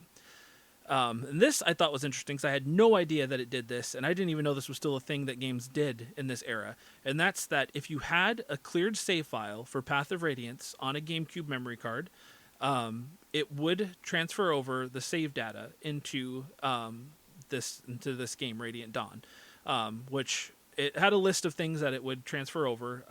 So if I didn't write it all down because I would just ramble for a while, but I thought that was cool because that reminded me, like, one of my favorite games or series is the Suikoden series, and that was a big feature between the two of those. Is if you had a clear data for the first game on a memory card, you could transfer it over into the second game to unlock more stuff. So it sounds like that's kind of what this did. And I know other games did it, but by this era, I feel like it was a lot less common. And looking at the back of the case of the Wii game, it does not mention it anywhere on there. So it wasn't like a big deal to them. Maybe they put it in the manual, but another interesting fact that I didn't know was that when the game came out in North America, it actually launched with a bug where if you tried to transfer your Path of Radiance data from an easy difficulty playthrough, the game would crash. And I don't know what would happen. Maybe it just wouldn't transfer and you'd have to start over without it. But because of that, they ended up quickly patching it. But in the Wii area, it was not easy, or maybe it was impossible to update a game digitally at that point. So what you had to do was, apparently, I would assume second printings of the game were fixed. But if you had this early printing, you could send it into Nintendo, and they would swap it out for a new disc for you. And I did some research on this. Were either of you familiar with this? Because I was not. No. No, this is great intel right here. Yeah, so I thought this was cool, and I figured going back to the conversation about the complete and disc cartridge information on the Switch, this kind of went right into that. So I did some research, and from what I could find, there are 2 codes on the bottom of the disc. There is, for anybody who cares, I will spell it out. There's RVL-RF. I care. I'm checking right now. Oh, okay. So you 100% cares. So the revised disc, the code is RVL-RFEE-0A-1. And it will be like in really small print at the bottom of the disc. And then if you have the original copy of the game, it's RVL-006. And I think I think they both end in USA. So I looked at my copy as soon as I saw this, and I have an original copy. I have the -006. Wait, is this on the back of the disc? It should be on the front. So on the front of the disc at the very bottom, there's some really small writing. I had to put my glasses to see it. The end of it should be like the series of digits that matter. I have a 006, so you're saying I have the bug version. You have the bug version. You and I both do. So now you have to get another cut. He threw it across the room. It is a coaster now. He just hangs up on the frisbee. Well, I apologize for ruining your day. You know what? To that point, what's funny is that what I was going to say is that I had noticed when I was looking for a copy of Radiant Dawn, and this happened with a lot of Wii games, is like over the course of time, Nintendo transitioned from like putting a manual and other inserts in their games, and this was around the time where they just stopped including manuals, and they would like come out with later runs that didn't include them. I'm wondering if those later runs actually have the updated disc, and this would be a case where it might you might want to have the newer disc if you care about that sort of thing. When I try to get my Wii games, I actually try to get and this goes similar to what we were saying with the Switch Complete in Cart. I actually prefer for an open copy so I can see if the manual's in it, and then also I still have to do more research on this, but some of the discs will be like either they started out as like these full color discs and then they transitioned away to like just like the plain gray with like just it's hard to explain, but it's just not like like the artwork on the disc is not the same. Yeah. But this is good to know. I did not know that, and I don't know what to think of it. I'm kind of upset. Yeah, I don't blame you. Like I said, I genuinely had no idea. This is not something that I find that, from what I could find, is common knowledge. There are people that know it because there are a couple different Reddit threads on it, but the ones I could find didn't have a lot of people talking about it. So it was obvious when it came out, people knew because some people sent their disc back and got this revised disc. But yeah, I don't know. I just thought that was super, super random because I don't know. At this point, like, you hear about stuff like that, especially with a game as big as Fire Emblem. You would think more people would be talking about the fact there's 2 disc variants. I'd be curious. I'll have to go because on the Bird Dog Gaming Discord, they have a whole list of like variants and stuff for different consoles. I wonder if they know about this. I just found out about it today, so I hadn't had time to, or yesterday, whenever I was doing the research for this, so I hadn't had time to like tell anybody else. But I don't know, super interesting. Yeah. Go ahead, James. No, you go ahead. I was going to say the one other comment I had about this, going back to the price, is that I think the reason why this is made into the top 10 is that with Path of Radiance being so expensive, people naturally gravitated towards other Fire Emblem games and was like, oh, I don't want this to happen to Radiant Dawn. I want to get my copy before it skyrockets. But I think the Path of Radiance print run is a lot smaller than Radiant Dawn. So fortunately, or hopefully the price doesn't creep up too much. And I think also with all the with Thousand Year Door getting released for Switch and RPG getting released for Switch, I feel like no Nintendo first party game is safe from a reprint. And if I had to make a prediction, I'd think within the next 3 to 5 years, I could see the Fire Emblem games either coming out on a collection or coming out on NSO, getting reprinted in some shape or form. So my advice would be to not pony up for this if it's not in your budget, and especially not the GameCube game. Yeah, I agree. I can't imagine, especially with how hard they've been going with GameCube remakes with Metroid, the two or Mario, Paper Mario, what the Pikmin games. Like, there's been a lot. So, Path of Radiance seems like the obvious money printer for them at some point.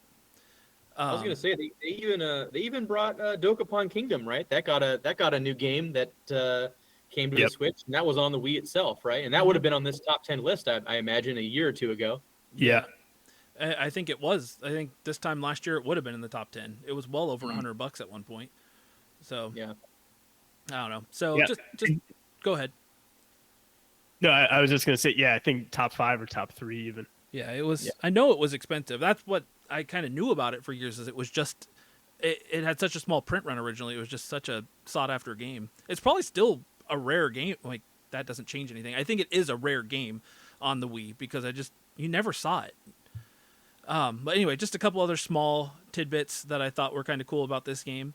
So as you advance through the game, the intro movie at the beginning of the game expands to add more cutscenes and more stuff that you saw throughout the game, which I don't know why I thought that was cool, but I was like, you just don't see stuff like that very often. So I like that. I don't know, like the evolution of the game as you play. It makes me think of like Mario Kart 64 when you beat the game and it would give you the different intro screen. And then lastly, this was the first Fire Emblem to feature victory animations when the character you're playing as defeats an enemy. So it was the first for something there. It had a bunch of other firsts too, but those were just some of the tidbits I thought were cool. But overall, this is a good game. It's, very highly rated. I think it's sat around 7 or 8 in most rating sites. I think Nintendo Power gave it like a 9.5. So definitely a good game. It at least is somewhat more worthy of the value as far as quality of game goes compared to games like Sculptor's Cut that are super expensive and not worth the price. But yeah, so that's number 10, Fire Emblem Radiant Dawn at $98. So Rob, why don't you give us number 9? Yes, number 9 is Ju-on the Grudge. And this is a fun game for me to talk about because, like I was mentioning before, I don't do well with the horror genre. I find most games like this fall under the too spooky for me category.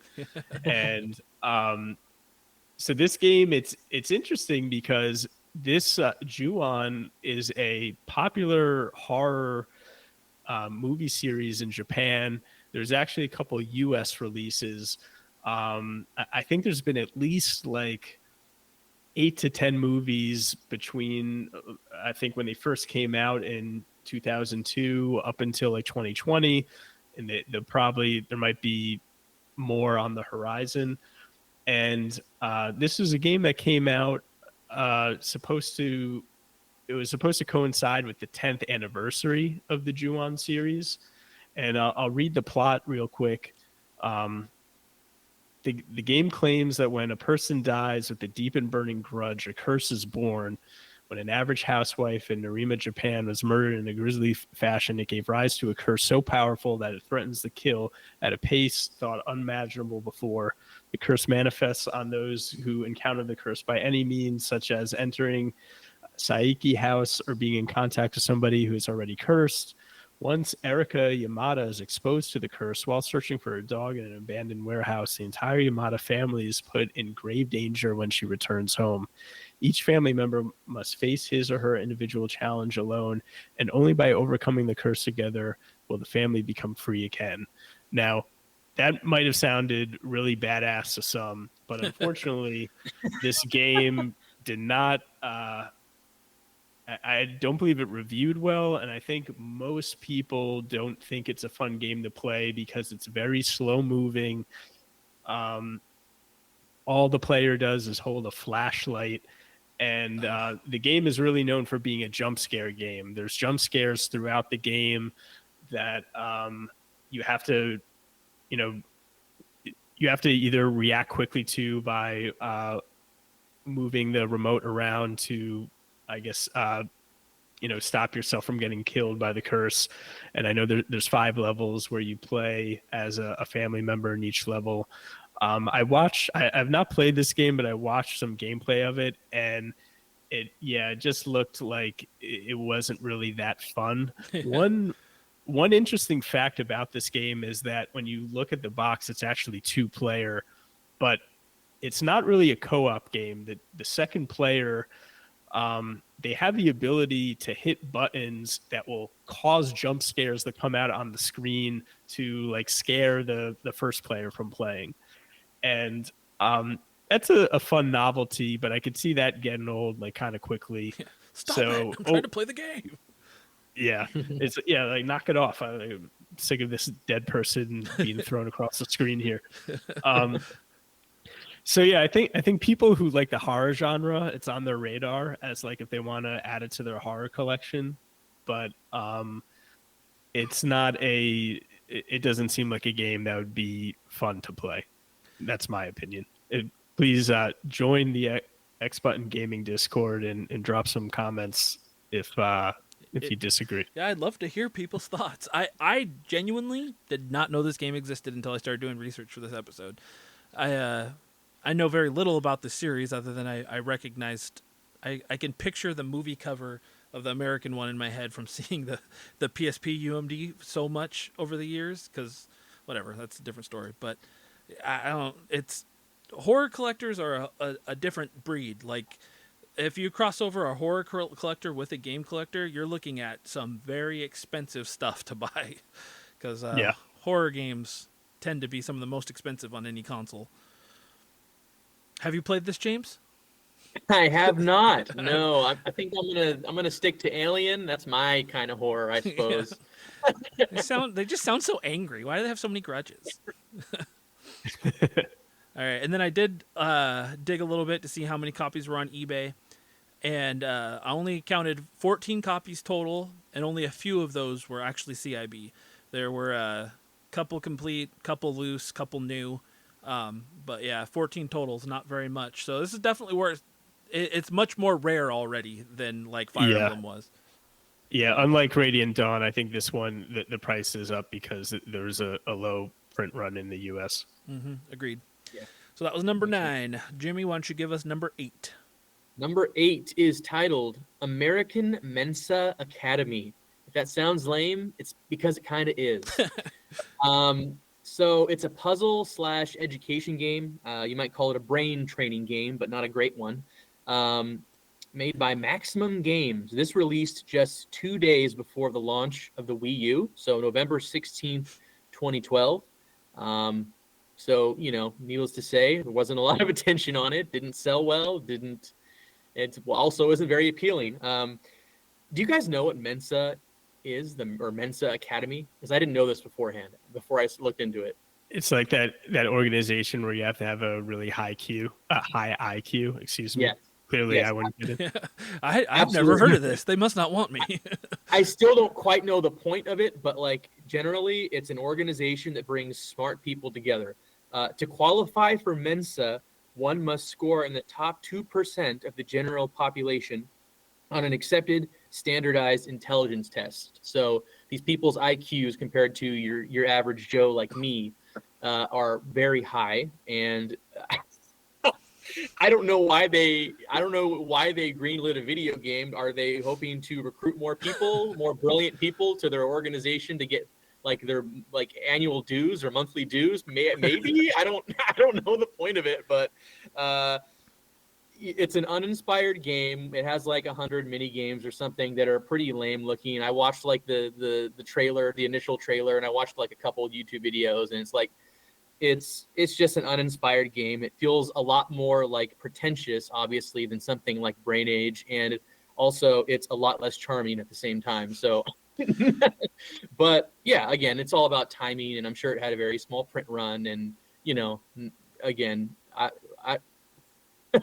are they really trying to appeal to 2% of the population with this game? I'm not exactly sure who this was aimed for, but like not the same people that Brain Age, I don't think. So I don't know.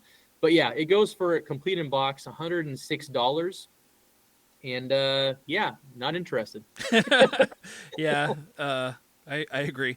And I did look on eBay, and there was about 4 complete in box copies and a few loose disc copies. I don't think there were any new copies, so Oh wow. not a lot on there at all. So And hey, if you have a really high IQ and you literally can't relate to non-high IQ people, I understand why Mensa probably exists and it's good for you, and I'm happy for you. I would be Unless you're curious not, as to what they find appealing about this podcast.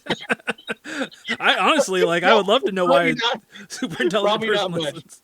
I am happy you have a place to go and people to talk to, as long as you're not condescending to me. In that case, then whatever. Yeah. Mensas or losers. I love how I somehow just accidentally insulted my listener base. I did not mean to, but What's funny is I'm pretty sure that Mensa in Spanish means stupid, or like a stupid little boy or a stupid little girl. So it's kind of ironic, I feel like, to call their organization Mensa. Anyway, and to show my low IQ, every time I hear Mensa, I think of MRSA. yeah. So I'm like, what's that have to do with the super bug? I will say, before today, I haven't thought of Mensa in several years. So I mean, their PR definitely is not good. Yeah. If only this game had succeeded. Yeah. Yeah. Anyways, that was number eight. Yep. At 106, and we're back to Jimmy again for number 7. Lucky audience, you get to hear me again. Number 7 is entitled Fritz Chess. All right, so this came out July 10th, 2009, so 3 years prior to the incredible American Mensa Academy. Fritz Chess. That's how we reference everything now. Was this before or after the great American Mensa Academy? Fritz Chess is a popular. Well, okay, let me backtrack. Fritz itself is a popular chess engine, and so they basically brought that chess engine to the Wii in the form of this game. So it's basically a chess simulator with single and multiplayer options. Some interesting tidbits about it. Fritz Chess allows players to establish and maintain an ELO. So anyone who's ever laddered on a competitive video game, whatever that might be, knows an ELO is a rating system basically to track your skill. So the higher your ELO, basically the higher skill you have. Lower, the lower your skill you are. This is interesting because I don't think this is. I guess I should have looked into this. I don't believe this is a game you played online. I think the ELO was determined by the computer. And apparently, Fritz is one of the best. One of its strengths is that it is a chess sim that does a convincing job of playing bad chess, like the way a rookie chess player would in real life. So it can kind of like match itself to you and your talent level, and in that way determine an ELO, which is really weird because normally ELO is determined by playing other people online. Maybe this also had an online presence, but I didn't see that in any of the videos I watched. I mean, certainly we did it to connect to the internet at the time, but We had online. yeah. Apparently, Fritz is also one of the best chess computer programs, and it's beaten a number of chess grandmasters, which is not honestly that uncommon. Like a lot of the biggest programs do that on the regular, right? Because programs are better than humans in terms of chess because it's a very predictable and I don't know, you can track the game. Anyways, that is Fritz Chess. It's a chess sim. It's apparently a decent one, but you could play chess for a lot cheaper online these days, probably on an app or any one of these programs that you could just load up on a browser, I imagine. But Fritz Chess, complete in box, $110. Yeah, James, I think you're right. From what I saw, it wasn't a game that you could play online. It was just either in person with the second person or the computer. Yeah. So that's weird. Isn't that weird that it determines an ELO based on it must play you must play the computer a couple of times or a handful of times and it determines your skill based on that, and then it adjusts its skill to match yours. I don't know. It's really weird to have an ELO system that's not playing other humans, you know? It's very strange. Mm-hmm. Yeah, I don't know anything about this. There are 8 copies on eBay. So Is it really? yeah, 8, and that was a mixture of loose CIB and new. So there's not a lot of it for sure. I did notice this game also had a DS port. Did you say that? No, I didn't. I did. So it had a DS version that's also kind of expensive, but not as expensive as this one. Yeah. Yeah, it's very interesting. Like when you like delve into the world of chess, you can go pretty deep, man. And people that take chess very seriously, they do use like programs, apps like this that help you to improve your game and see how to like analyze chess from like a like a tactical perspective, if that makes any sense. Mm-hmm. Chess is fun. I'm not that great at it. Yeah, me neither. I like chess though. Yeah, I think this is another game that was just like once it was discovered by the public that the print run was really low, it just became sought after. And yeah, Chris, like you were saying, even like the PS3 and the DS versions, I'm seeing that the CIB price on here is higher than what I would expect from just like a plain chess game. Yeah. So Yeah. I think collectors have been on this one for a while now. I do wonder if this had more of an appeal in like, because I'm sure it had a North America release, but I wonder if it had more of an appeal to like different audiences, like, I don't know, Europe and others, just because, I don't know, that's where you find most chess grandmasters and most people following like the competitive scene of chess, because it's a big Mm-hmm. deal. I don't know. That'd be interesting Possibly. to know. I didn't even know chess was bigger there. So, I mean, maybe they're better there. Big everywhere, but like it seems like the best players are from Europe. I don't know. Kind of like soccer. Well, that was number 7, Fritz Chess, $110. So next, number 6. Somehow I got the actual like Nintendo published games, and I didn't even pick my games. I got the leftovers. So, so number 6 is Rhythm Heaven Fever, which goes for about $125 on average. When I looked on eBay, this is another one I would say doesn't fall into the rare category. Maybe closer to uncommon than Fire Emblem. Because there was, I stopped at a couple at the second page, but it was easily over 30 complete in box copies, and I saw a handful of new and loose copies as well. So definitely more common, more common than any other game on this list other than Fire Emblem. But so I've personally never played a Rhythm Heaven game. Have either of you guys? I picked this up not too long ago, but I haven't gotten around to trying it yet. So I watched some Let's Plays on it, and or some people playing through, I guess, and honestly it looks like a lot of fun. Like I kind of understand the appeal to it and why it might have a higher price. So just a little backstory. It apparently the Rhythm Heaven series started on the Game Boy Advance in Japan.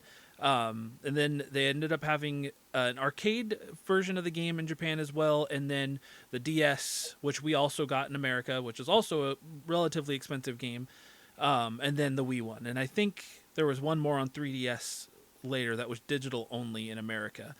But yeah, so it's not a huge series, but it has a little bit more long-standingness in Japan, and this was, like I said, the 3rd game in the series. It was the first game, first home release at least, to have multiplayer in it, because the arcade one had multiplayer, but this was the first one you could play at home multiplayer. And something I just thought was kind of random was when the game came out, they celebrated its release by partnering with I Am 8-Bit at the I Am 8-Bit Gallery in Los Angeles, and you would be able to play the game before it came out, and they had prizes like different plush toys of the flippers and other pieces of merchandise. And I just I thought didn't that know was kind of IM8 cool. Bit was around back then. I didn't either. That's why I was. That's why part of the reason why I wrote it down, because they're pretty big now. They're a big deal in like the collecting community and everything. But yeah, Yeah. I thought that was kind of cool, and I would assume some of that merchandise is probably pretty expensive and hard to come by if they never sold it elsewhere. So the game is a music rhythm game where you push buttons to the beat to perform specific tasks. Some of the levels include hitting a golf ball that a monkey or a baboon will throw at you to the beat, or kicking various sports balls away from hitting your date who's sitting on the park bench while a few different moles cheer you on. And another mini game where you rally a tennis ball between you and another airplane flying through the sky. So it's very out there. Like, it was fun watching like the different. I actually stopped watching, so I was like, if I ever play this now, I want to be kind of surprised by some of the levels because they're so wacky. It is definitely a unique game as far as the art style, the concept for the level design, but it did a good job of making very catchy beats that even not holding a controller and playing it, like I can see the rhythm to it and how you would want to push to the correct timing of it, and I can see it. I love a good music rhythm game, and I could see this being very addicting, especially since I know there's a ranking system on it. So the better you do, the better ranked you get. So I don't have too much else to say about it other than this did get on my list of games that I want to look out for now, because I would honestly really like to play it. It looks like a solid Wii game. And I've always kind of been. I think my friend Alex, who's been on the podcast many times, I think he had the DS game and really liked it. So I believe I've heard good things about it before, but never really looked into it. Yeah, and it honestly just looks like a fun game, and that you can't ask for more than that a lot of times. So I mean, unfortunately, right now it's going for about 125 bucks, but it at least falls into that category of if you're going to be paying that much money, at least you're getting a good game. Yeah.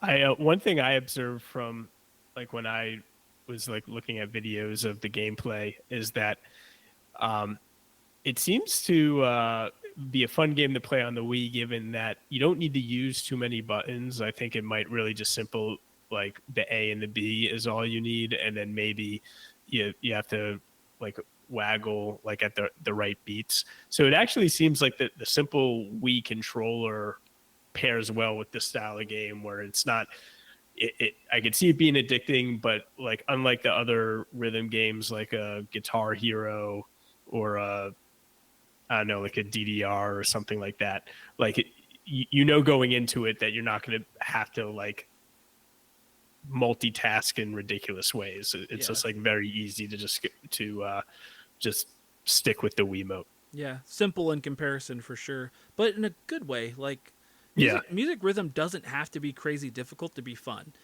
I've learned that even recently with like Guitar Hero. I bought a bunch of Guitar Hero games at a Goodwill for dirt cheap a while back, and I put them in the X. They were all for 360, so I was testing them out. And Guitar Hero 2 lets you use the controller to play it, and so I was sitting there just playing Heart Shaped Box with the controller. And I was like, "This is actually pretty fun." Like I never did that. You always wanted to use the guitar, but I was like, "This is not a bad way to play it if you just want to, experience the game and you don't have a guitar." Uh-huh. But yeah, this kind of falls into that category. Not too crazy. I mean, I think it's as difficult as probably you can ramp up the difficulty. I assume that's how it works. But looked very straightforward, very fun, very wacky, and very much so $125. All right, for number 5, we're going back to Rob. All right. Number 5 is a game called Veggie World. This game was, give me one second here, I have some notes. It was developed by a company called Cyber Planet Interactive, and it was published by Virtual Play Games. And I believe the publisher or the developer, sorry if I get this wrong, please fact check me, listeners, if you know, but I think they're based out of Thailand. And there actually wasn't a lot that I could find about this game out there. It's the gameplay. It reminded me of just like a poor man's Cuphead, where you're this strawberry spaceship character, and you're flying around. It's a 2D shoot 'em up, and you're shooting all these evil vegetables that are trying to trying to take over the environment. And it looks like it would be fun to play because you have to point the Wiimote at the enemies. So it's a little bit different than any like shoot 'em ups that you're playing now. That's one thing about the Wii that you don't see in games today, that like is just like a unique spin on it, where instead of using a traditional controller, you're pointing it at the bad guys while you're moving your person around. The graphics weren't too impressive. They kind of looked Play Fighter esque if you check out some YouTube of the gameplay. But from what I see, it looks like borderline like a step above shovelware. Like if you have this in your collection, like you probably will get some enjoyment out of it. But it's not a game that after researching, that I'm dying to get my hands on. Yeah, not for $175, right? Yeah, certainly not. No. This is one of the interesting things about a lot of games on this list is I feel like especially if you look at the cover, they look at like games that you would just see in the Wii section at a Goodwill, because they look like shovelware. They don't look like anything special. So Yeah. it's honestly one of the most important things to take away from this. If you listen to this episode, check your Goodwill shelves, because your common collector probably won't know that Veggie World, or I guess your common Wii buyer at a store won't know that Veggie World is worth $175, or that the American Mince Academy is worth $100. Like they just look like standard shovelware games. But yeah, I looked up on eBay, and there are 7 copies on eBay. And I thought it was it was interesting because there's 2 complete in box, 2 loose copies, 1 new copy, and 2 graded copies. So they're obviously not a lot, but compared to every other game, I felt like it was worth mentioning, because maybe Fire Emblem and Rhythm haven't had graded copies, I didn't pay attention, but all these lower print run games, I didn't see graded copies on there. Like, I'm like, that's not uncommon nowadays to see that, but Yeah. Did you see Interesting. what was the grade? Was it like, it wasn't like brand new, was it? I didn't look that close. I just caught that there's 2. They were selling them for like $400 or $500. So Yeah, because a game like that, as low print as you'd expect it to be, like you'd be shocked to find one that was like graded at like a 10 or something. That'd be weird. it But more seems valuable. uncommon unless somebody found a crate of them, or a small stack that were untouched. Because I don't think you can get a 10. I don't know a lot about grading, but I don't think you can get a 10 unless you send them like direct from the factory, and then you still don't have it. It's still not a guarantee. I think it has to be like pretty much untouched in the box that it was put in off of the line. Yeah.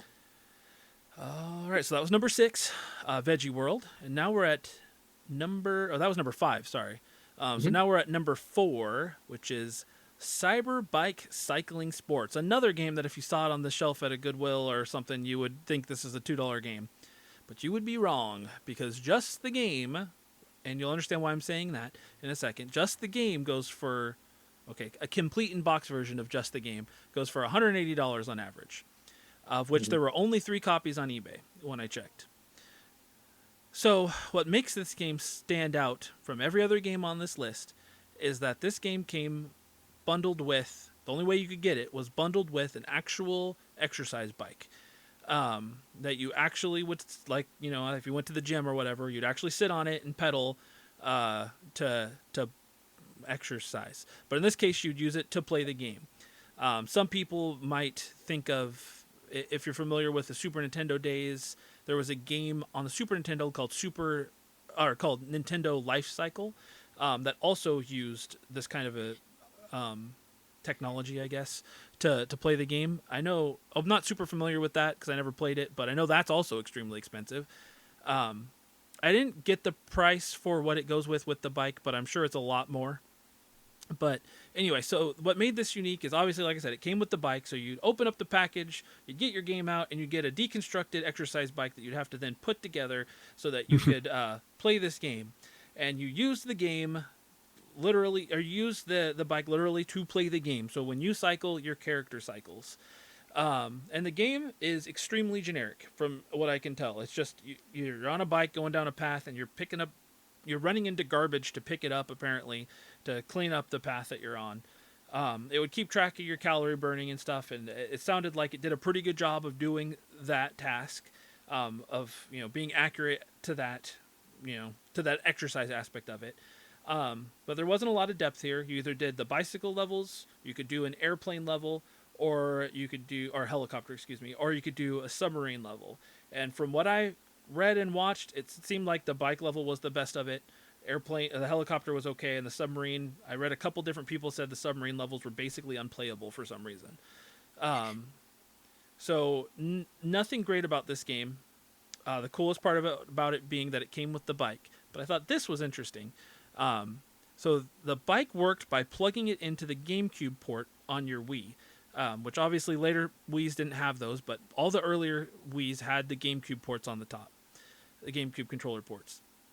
So if you plugged it in there, and that's how it connected, and it was usable on any GameCube racing game that supported, any Wii racing game that supported the GameCube controller. So one of the reviews I read through and then watched their video. They used this bike to play Mario Kart Wii, and said it's way better. It's the best way to play Mario Kart Wii, and it's way better than playing the actual Cyber Bike game. They said it actually, other than the fact that no matter how fast you go, your cart goes the same speed on Mario Kart. But they said other than that, like, it controls like you would want it to control, like you're pedaling along to get exercise while you're driving, and there are controls on the handlebars to for you to do other maneuvering and stuff. But yeah, the video that I watched, the person said that they had a blast playing Mario Kart, and they had almost no fun playing the Cyber Bike game. So they're like, this is the way to play it, I guess. That sounds fun. Yeah, so I thought this was super interesting. Apparently, it was sold on, like, I couldn't find any proof that it was sold at retailers. It was just sold online at Amazon and maybe some other online sites too. I had in my head that this was sold at QVC, but I could not find proof of that, like those online shopping networks. But yeah, it's super unique to me that the bike itself was usable on other racing games. So apparently, if you somehow manage to find one of these on the cheap, maybe buy it to play Mario Kart. Have some fun playing Mario Kart Wii. So I had thought it was sold on QVC as well. I remember when I first heard of this game that I heard that it might have been sold there. And a fun and interesting thing about this game, I was going down the rabbit hole. If you use the Wayback Machine, you could actually access the website when they first debuted it and announced what it was, and that said that, and I saw the same thing, that it wasn't sold in stores, but on Amazon and Toys R Us, you could buy it online. And this game reminds me of Steel Battalion on the Xbox, where it came with the extra peripherals, and they were selling it for almost nearly like the same price as a console, or even I think the console price had dropped from, like, it first came out at $250. I think by the time this game came out, the console price, they had dropped it down to like $200 or $150. So this game and the bike was worth more than the console itself. And so I think that, like, I remember when Steel Battalion came out, and I was like, man, I just can't swing spending this much on it as much as I would want to play it. I don't know how many people are dying to play this game and want to spend like $200 for it. I'd be surprised. Yeah. One other comment I have is that it just had me thinking that I bet bikes show up at like thrift stores and Goodwills, and nobody knows what it is. It just looks like an exercise bike. Mm-hmm. But now when I make thrift store trips, I'm going to start looking for bikes that have like a little GameCube port like hanging off the tip. Yeah. And it's like, because I think the bikes go for crazy amounts on eBay if you are even able to find one. So something to look out for, guys. Yeah, that's pretty cool. I believe I saw on eBay one boxed at least one North American copy that had that came with the bike and everything. And I was gonna try to look it up, but it'll take me too long. I want to say it was like $1,000. And I think it was new. That's crazy. But yeah, I had never looked into this, but I knew it existed, and I had heard this was like one of the rare, expensive Grail games for the Wii. Yeah, but this is one of the things I like about doing these episodes is not only do I find out about what, some stuff that I didn't know that was rare or expensive on these consoles, but sometimes I find cool little facts. Like the fact that this was usable on other Wii games is pretty cool to me, actually. And the fact that it Yeah. seemed like it worked well for it is surprising, because I wouldn't have expected that. But so yeah, so that was number 4, Cyberbike Cycling Sports for $180. It's Now really fitting too. It's fitting that it's a fitness game on the top 5 of our list on the Wii. I really like that actually. a console that definitely got people moving. All right, James, give us number 3. Number 3 is, I only picked this game because I wanted to try to say this right, but it's Atrevet a soñar. I think, as a layman would say, Atrevet a soñar. I don't know. That's what I would have said. white person- Atrabit a sonar.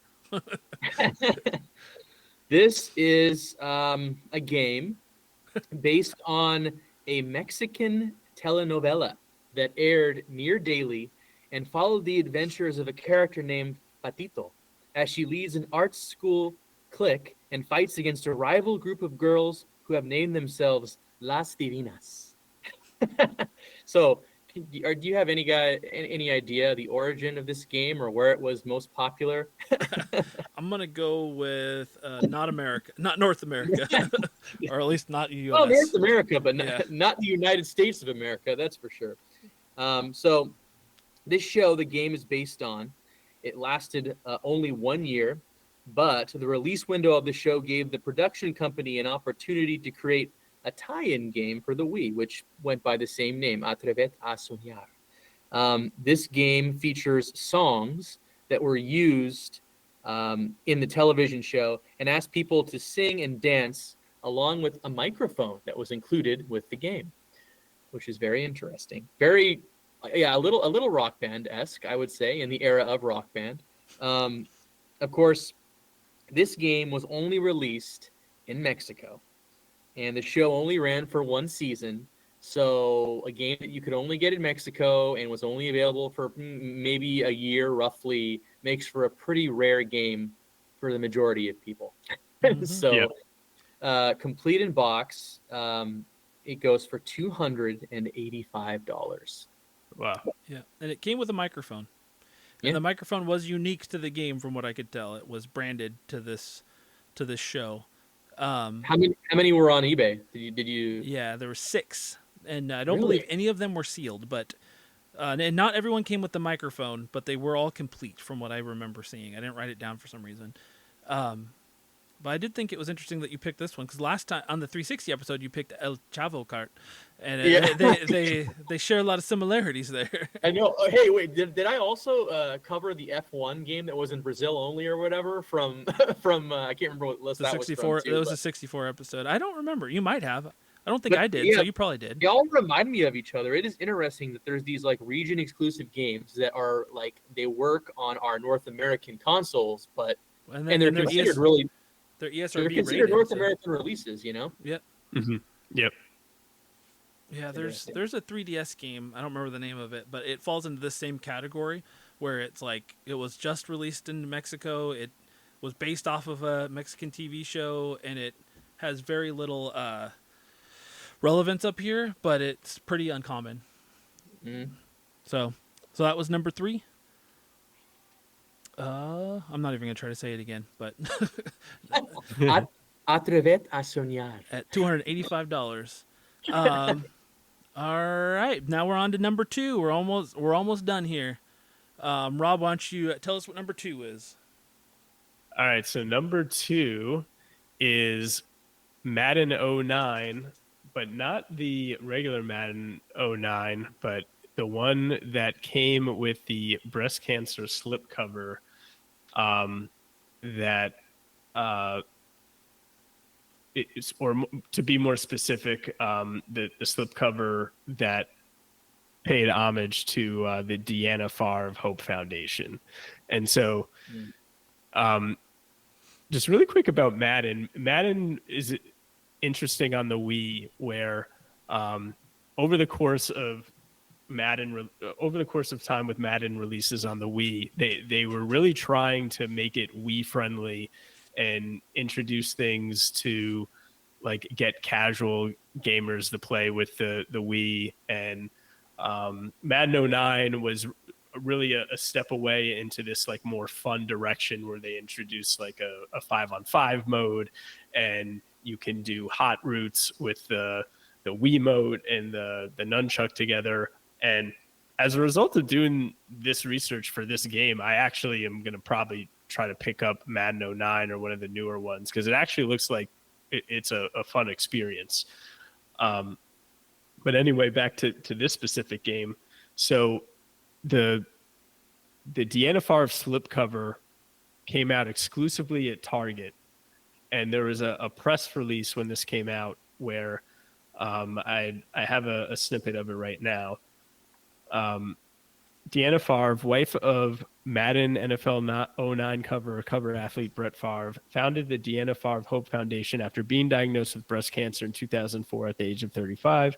Since overcoming the disease, Deanna Favre has committed herself and the foundation to helping undeserved and underinsured women who bravely face the battle against breast cancer.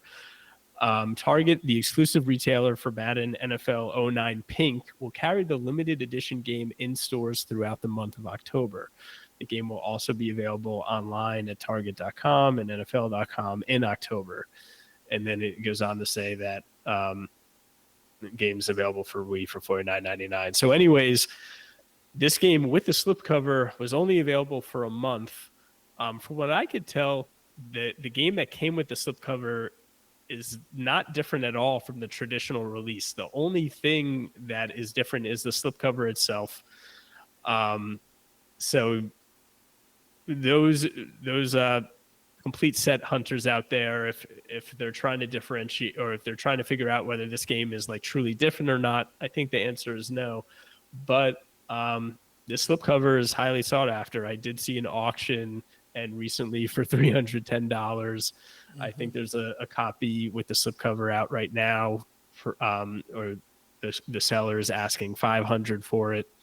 So I'm kind of surprised, because I tend to not go after, like, if I want to get like a special edition, I'd like the game itself to be different in some way. Hence the limited run with like the slightly different, like the alternate cover arts and the Contra Galuga covered art. I think that's pretty cool. But something like this doesn't really do it for me, but maybe I'm in the minority here. I only recently found out there is, I mean, granted, there's a collector for everything, but I recently found out there is a big group of collectors that focus on slipcover variants. So I think that's probably where some of this value comes from. Like, there's a podcast I listen to where the guy specifically collects, it doesn't matter what region it's from, he collects games with unique slipcovers. And he collects more than that too, but it's like one of his favorite things to go for. So maybe that's part of what pushes the price up. I don't know. Like, what's weird to me is, unless I didn't double check, but the 360 version of this game, when we did that episode a few months back, because it also had a slipcover, and it was like $150. So it was more, but it wasn't that much more. It might have gone up since then. I don't know, but this is a lot more. Like, this is very expensive for that slipcover. And like you said, there were none. I double checked Macari as well just to see. And there's none on there either. So there's just that one on eBay, one recently sold. It's rare. It's one rare piece of plastic. This one to me is genuinely surprising. Like, it doesn't make a whole lot of sense. It's Madden. It's the NFL. It's like one of the most popular brands in the country. It came out in October, and that's still, really the beginning of the football season for the most part, at least like first half. Like, you telling me it didn't sell that many copies? Or it's just so I guess it being just one retailer is probably the best explanation. But it also makes me wonder, like, what percentage of Madden every year, like whatever the Madden game that just came out this year, the full percentage of sales for it, like, is like 95% of that in the month of August and September or something. And like after a certain point, it just dips off entirely. Like, it just falls off a cliff. And then by the time this came out on an October, for some reason, people just weren't buying Madden anymore. There was more interest, or their team's already like, 0-6 and they're like, nah, I don't want to play Madden anymore, and so they don't get it. Like just makes me wonder because it's Madden, and Madden annually is one of the highest selling video games. Period. Like I don't know. Well, it's been a while since I worked retail, but I do remember year after year, August was when Madden would come out and would sell a you'd sell a crap ton of Madden in August, and then it would just be sporadic until Black Friday ish time when the game would drop. Usually it would be $20 cheaper, and then you'd sell a ton. You'd sell out. You'd have we usually would have a huge stock, and we'd sell out around that time. Those were the 2 months that the game sold the most. Didn't mean you never stopped selling. It always sold, but those were the heavy times. So you said in your research that they only sold it in October. Yeah, that's what it says here, that it will carry the limited edition game in stores throughout the month of October. And then you could also purchase it online at Target.com or NFLshop.com in October. And I think, Chris, you were getting on to something there where, like, I recall Maddens will first come out like in the summer. And if people who tend to buy it will buy it on day one. So they probably sold the majority of their stock early on. How many people are trying to buy it in October just to get that slipcover? Yeah. Like just to support breast cancer? It's a great cause, but I think a lot of people aren't like going to double dip for that. So if it was limited just to that month, I could see that maybe not a lot of copies like made it out there. Yeah, and I wonder too if it was going to be limited to 1 month. They either A, did not produce a lot at all, or B, if did when October ended, did they take the slip covers off and just put them back on the shelf and toss them? Because I don't know. Like, I'm just curious. The whole 1 month thing really is confusing to me. I don't know. I would be curious. Well, I wish I knew somebody that worked at Target in that time period that I could ask. That part of it makes sense to me because of the NFL on breast cancer awareness month. Players wear pink whatever shoes or socks or they'll wear stuff around their belt that it's pink. They might have some like stickers on their helmet and stuff. Like that's a thing they do still. I'm pretty sure to this day. But it's just kind of weird because Madden is Madden. It's massive. So I don't know. Yeah. Well, I will say, not that I play a lot of Madden, but I will always say I enjoy playing Madden. It's fun. I don't get the defense aspect of it, but you made me kind of want to play this version of it because it does sound a little bit more unique.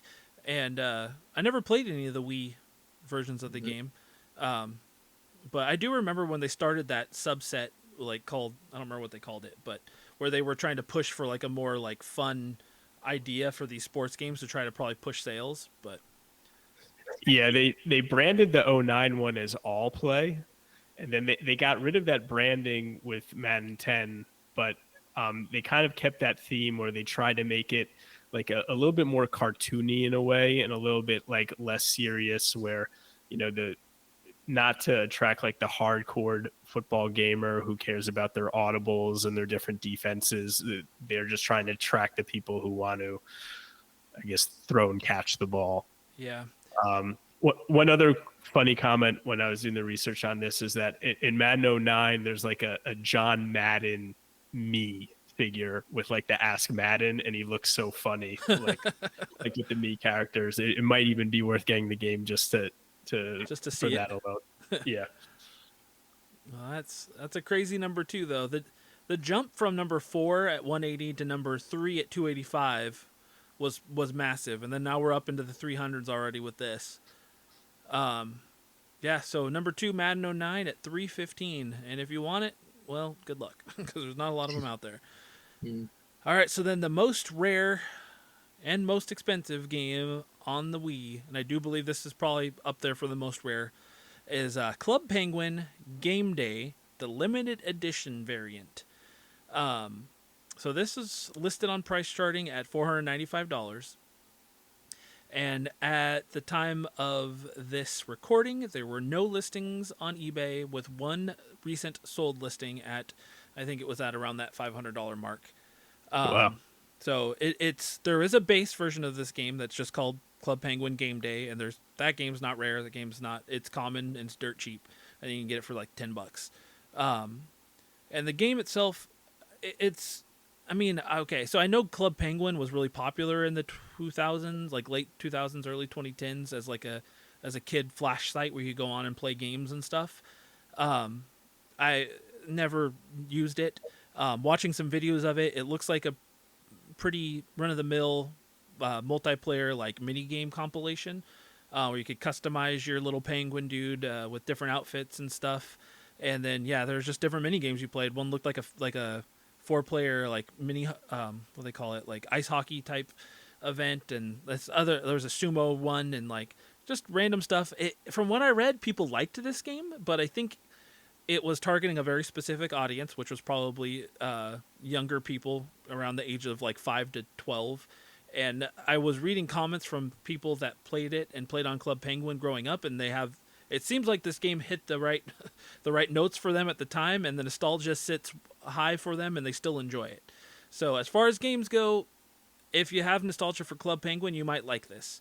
I can't imagine somebody who doesn't care about that IP really going to it and being like, this is this is my game, I found it. But just for a little backstory on this version itself, from what I could find, it seemed like there's not a lot of copies of this, and I did find one of the developers of the game, or from the Club Penguin days. He actually wrote an article after. Okay, I didn't do a lot of research on who he was, but in 2020 he wrote an article talking about some of the Club Penguin like rare stuff, and he included talking about this, the Wii 5th anniversary limited edition variant. I'm just going to read this verbatim because I thought it was kind of interesting. So he said, I believe it was in 2010 when we produced a staff-exclusive version of Game Day for the Wii, and we called it the 5th Anniversary Limited Edition. It was simply a cover swap, replacing the paper insert under the DVD case with one we printed in-house. He said, that's not important. Then he goes down at the bottom. He talks a little bit about the game itself, but he said there were probably at most 1,000 copies of this produced, but I think it was way less. He said, I'm sure a few of the community members still have it. And then from the research that I did, everybody who was talking about the game believed that there was less than 200 copies of this produced. It's interesting. It's very interesting because if they printed this cover in-house, it means it's not even official. It wasn't an official retail release. So you are paying $500 literally for something somebody printed off in their office and handed out to employees. Probably on official type of, paper stock, whatever they used for cover art. Yeah, I don't know. I don't have much else to say about this. I just thought that was interesting that a dev literally came up and talked about it recently in the last few years, and that at the most there's 1,000 copies of this. But everything points to there being a lot less. Mm-hmm. Oh. Yeah, so that's number one right there. The limited edition variant of Club Penguin Game Day at $495. So who's rushing out to get that one? I mean, I know that was a rhetorical question, but I will say that my style of collecting is that I really try to get games that are like fun to play. And the expensive games like on this list, like Radiant Dawn and Rhythm Heaven Fever, like those look like they would be fun to play. Most of the other games on this list, including this one, like I'm not the type that want to pony up just because it's like a rare game. And this, what you just described, is just like the antithesis of something that I'd want. No offense to the people that go after games like this or have this in their collection. It's definitely the number one game. So, but yeah, not for me. I'm right there with you. Like I totally understand set collecting. It's a crazy thing, but I understand the idea of wanting to have everything in the set for a console. But I think if you're not set collecting, unless you're a big collector of something based off of one of these games that seem not so good, like maybe you just love to collect every game based off of chess or Club Penguin, I don't see any reason why you'd buy these otherwise. Yeah. Like you have to be a set collector because it's just I can see Madden collectors. I can see that. That's probably sure that too. type of collector. I I will honestly say that if I found, unless I knew somebody that wanted one of these games, if I found most of these games in the wild, I'd just sell it. Yeah. Like if I knew somebody that was going for a Wii set, then I would get it to them. But that's I'm assuming I got it at a really good deal, which is how I would find it. But only exception is if I found a really good deal on that Cyberbike, I would probably buy it to play that Mario Kart with it. That actually sounds unique to Yeah. me. I have no desire to play the game itself, but that's cool. But yeah, I think you nailed it on the head. Rhythm Heaven and Fire Emblem are the two games that are on this list that are on here because of the pure quality of them, I believe. And I think I use the word deserve lightly, but if anything deserves to be on this list because of it being a good game, it's those two. Yeah.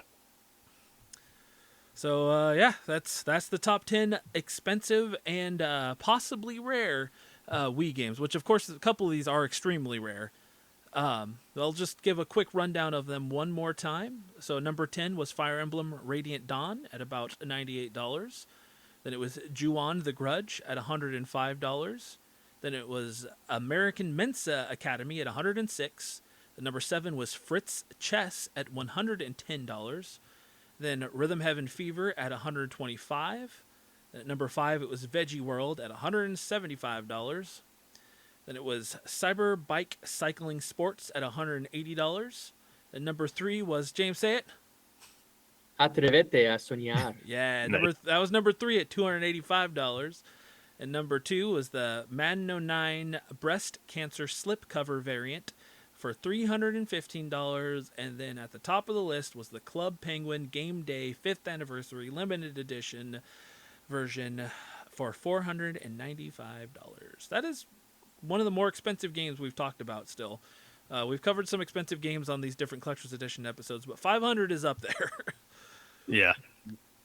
All right, so before we close up the episode, we were going to talk about a few games that we thought maybe were worth keeping your eye out, maybe because they're just good Wii games, or maybe because they have the potential to get more expensive as time goes on. And let's go ahead and start with Rob. Why don't you start us off with this? Yeah. So, if you look at price charting on the Wii, and price charting isn't perfect, but the average price of a Wii game right now is $10.10, and it looks like it bottomed out like around 2020, if I'm looking at this chart right now correctly, and then it's starting to like dip back up, and that's what just makes me think it's a good time right now to go after Wii games that you think you would be interested in. Because I think this is where it's only going to go up from here. Maybe it doesn't go up as fast as like a more collectible system like GameCube, and Wii being like a novelty system is not everybody's favorite. But some games that to me that stand out are the ones that would be difficult to replicate on other systems if they got reprinted. So games that are known for being really fun with the Wiimote and the nunchuck, or games that are just fun with the motion controls. So one that stands out is Red Steel 2. It's a game that I don't think is too expensive right now.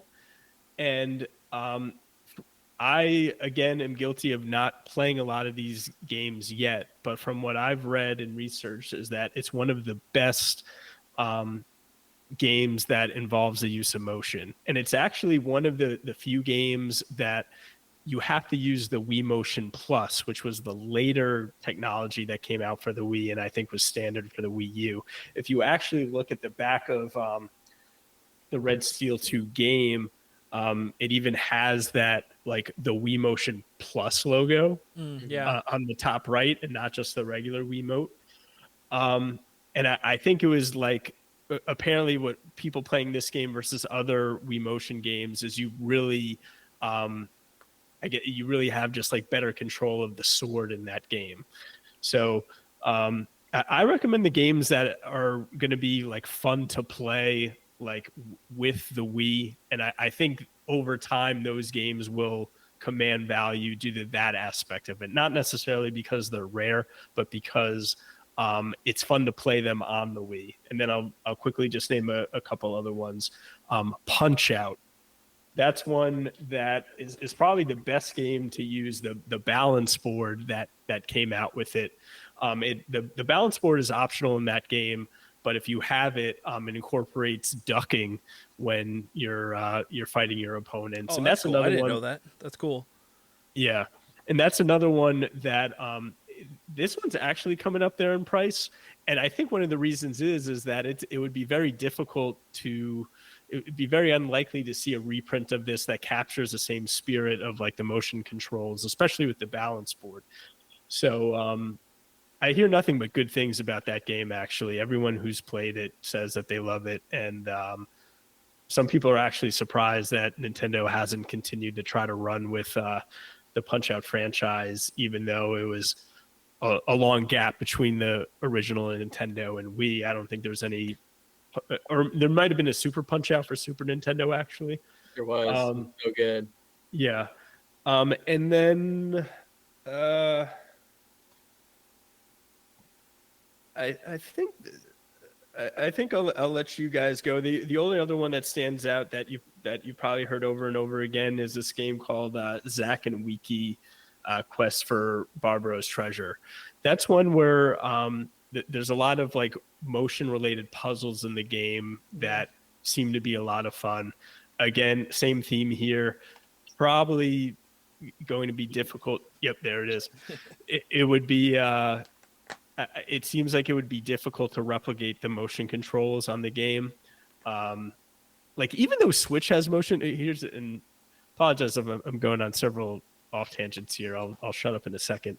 But Wii has the motion controls, but they don't always when they reprint some of these games. I haven't tried Skyward Sword. I need to read if like the motion controls in Skyward Sword for the Switch, like if they do a better job, a worse job. But it just because these systems have motion controls doesn't necessarily mean that like there's going to be a reprint of these games for the Wii. So I feel like some of these games like Zack and Wiki are safe from a reprint. And again, a lot of good things about that game. So even though it's kind of pricey versus your average Wii game, that's probably worth picking up. And very last one that just came to my head is Resident Evil 4. What we talked about, the number one game on GameCube, according to Nintendo Power. What I heard is that it's gotten ported to so many systems. I feel like there's 8 or 10 different consoles that have that game. Came out for Switch, but please fact check me, guys, if I'm wrong here, listeners. I don't think motion controls were ported on the Switch version. So the Wii is the only one where you could play with the motion controls. And everyone says that has played multiple versions. I shouldn't say everyone, but a lot of people that I've like seen online say that the most fun that they have playing this game is on the Wii. So I don't see the value going up anytime soon, but just like getting games that are fun, that to have a unique experience in 2024 for the Wii. Resident Evil 4 is worth checking out. Yeah, you're correct. Everything that I've ever read is if you don't mind if you don't mind doing motion controls, it's the best way to play Resident Evil 4. It's a pretty strong consensus that it actually uses the motion controls extremely well. Yeah, and it's dirt cheap too. I think it's only like $10. Like it's a good version of the game to play. I believe the Switch port, it didn't. You were correct. It didn't use motion controls at all. But I also believe it was lacking in a couple of different things. Like it was not a great port of the game. No, those are all a great list and a great example too of games that really take advantage of the hardware. Yeah. Red Steel 2 is on my list of games that I want because I remember when it came out. Red Steel 1 was a launch title and was just reviewed very badly. And I remember playing it on the launch night with at the GameStop I worked at. We played it and we're all like, this game's terrible. But then Red Steel 2 came out and was like a 9 out of 10 game. And like you said, really used the motion controls like extremely well. So I want to play that game. It's like a Western game with swords. Like doesn't get much cooler than that.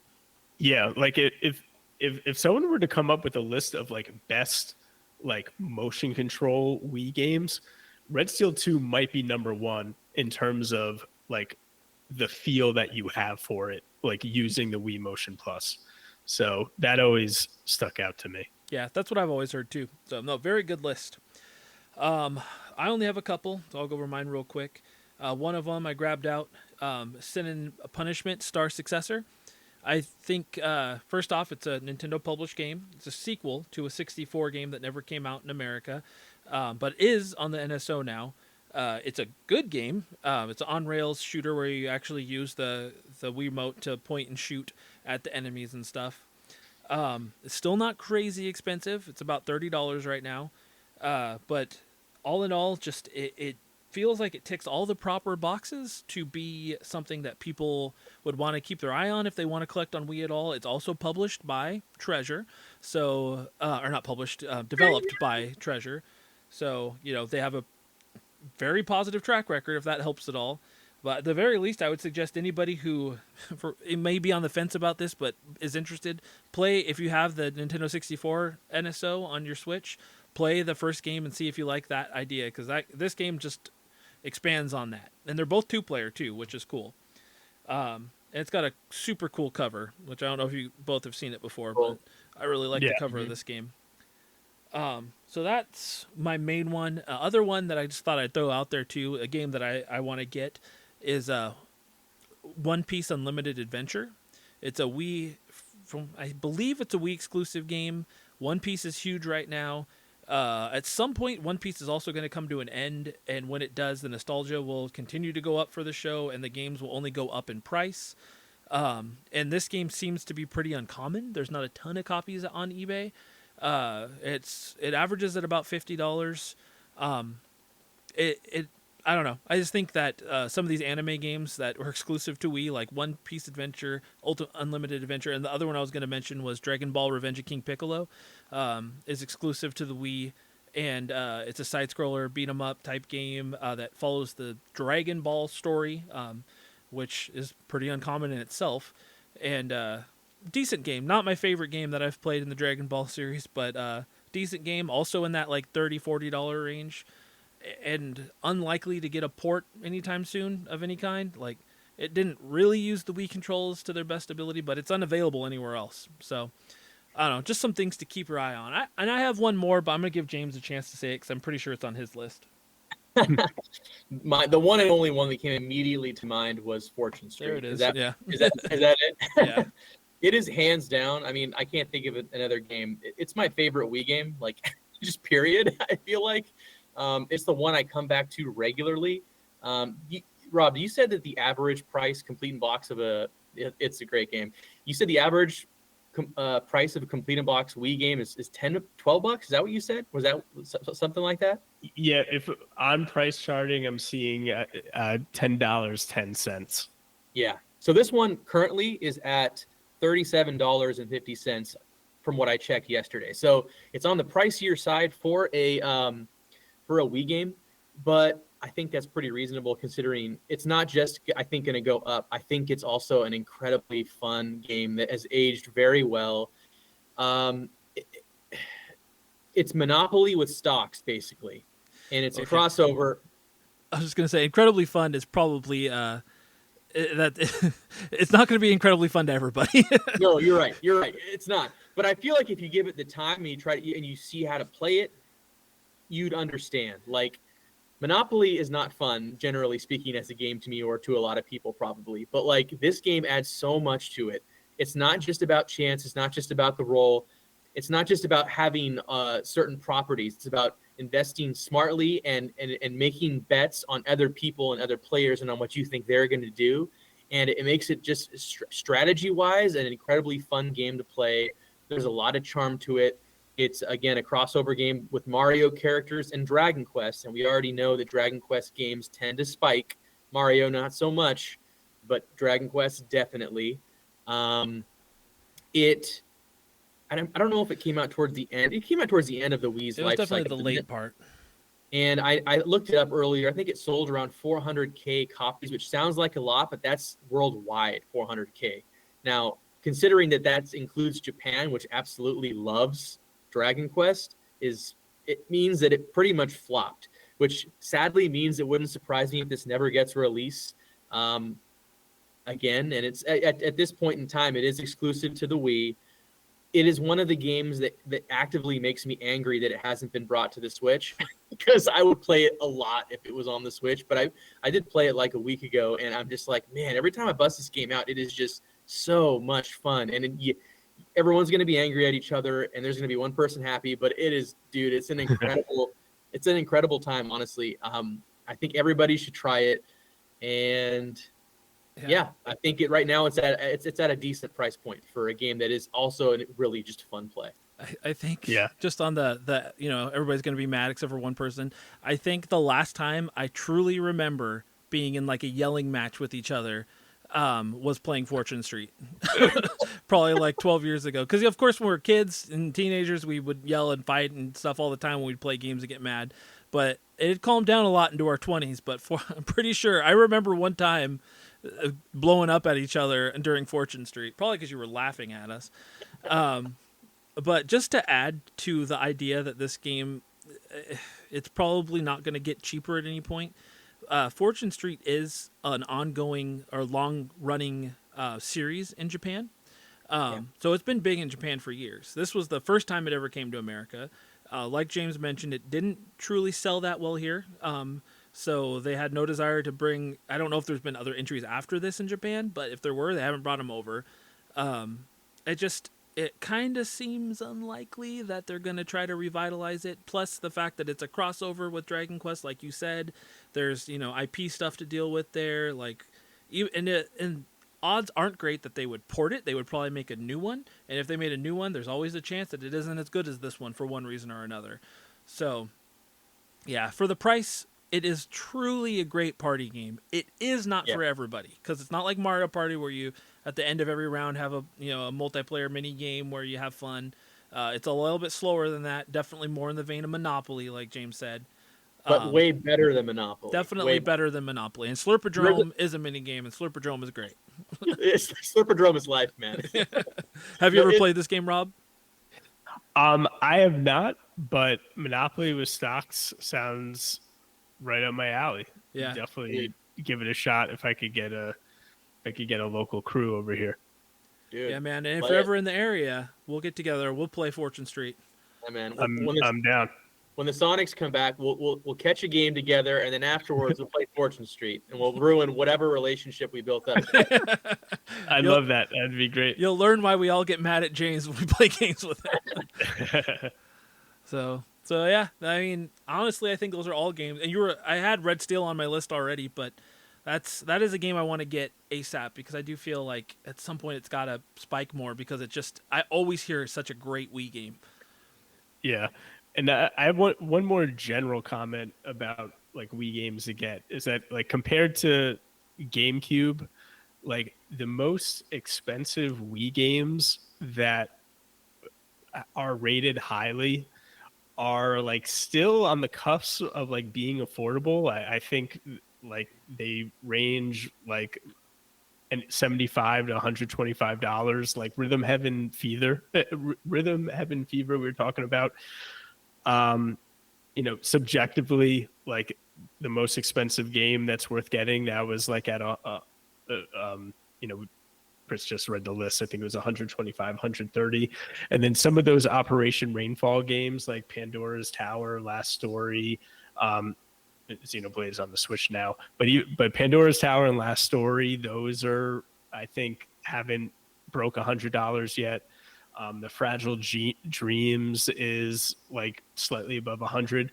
So like the best, like 95% of the best games are like still affordable. Mm-hmm. I don't know if that will be the case in a few years where we saw some of these GameCube games like Chibi Robo and Fire Emblem and some other ones are escaping me. Those are now in 200, 300, getting close to $400. So this is a good time to strike, I think, mm-hmm. if you're looking if you were thinking about getting into Wii, because I think it only gets harder from here. Yeah, I completely agree. Since you came into the Discord and started talking more about Wii collecting, it's upped my Wii like game too. Like what I went out and bought because it reminded me that there's a lot of games. So when the Wii came out was when I worked at GameStop, and most people would probably think that's when I played video games the most, but that time period is probably when I played video games the least, because the customer base made me hate my job and made me hate gaming to some extent sometimes. So I didn't end up playing as much. So in general, the Wii, despite the fact I had one day one, and I worked at GameStop the whole Wii life cycle. There's a lot of Wii games I never played. Like, I probably played less than 10, other than, maybe a little bit here and there at friends' houses. And there's a lot of games on there that I really want to play. And specifically, like Last Story, I hate that I haven't picked that up already, because it just keeps going up. And then, yeah, like, I'll say Red Steel 2 again. And the list gets longer and longer every time I watch a video of, like, Wii hidden gems and stuff that somebody will post. There's always another game that I didn't realize was as cool looking as it is that I want to add to the list. So I think you're completely right. I think now is the time to buy on the Wii if you have any desire to collect for it or get games you just want to play on it. Mm-hmm. James, you're muted. Are there any high-priced Pokemon games on the Wii, like Battle Revolution or something? Battle Or I'm Revolution trying is to think. cheap. Is it cheap? Okay. Yeah, it's only like So no 20 or Pokemon, 30. no Pokemon bangers or grails or anything on the Wii. There's the two Pokepark games, but those aren't like crazy expensive. Yeah, I feel like it was like the portables during that time where I guess Nintendo was focusing on. Mm-hmm. None come to mind for me on the Wii. Yeah, I've never even looked into the Pokepark games much. I think they're kind of like Pokemon Channel on the GameCube, where it's just like a compilation of random little things. Those are more expensive than Battle Revolution, but they're not crazy expensive. Okay. Cool. Yeah, so, I mean, that sums it up. The Wii is right now at probably the lowest that it's going to be, like Rob said. I don't think it's going to get much lower than this. Obviously, if something gets ported, that might get a little cheaper, but you can't predict that kind of stuff. Overall, Nintendo's focus seems to be on the GameCube right now when it comes to remaking, remastering, and porting. So it's probably time to buy stuff while it's still cheap right now. Because in the next 3 or 4 years, you'll start seeing the kids that grew up with the Wii get to the money-making age. And that's exactly when these consoles tend to spike the first time. Is around that time when the generation that grew up with it has money. So, yeah. So, any concluding thoughts, guys? Bring back our Sonics, baby. Yeah. And this was I know this podcast ran long, but time was fine. It's fun talking about this stuff. Thanks for having me. Yeah, no, man. I appreciate you coming on here.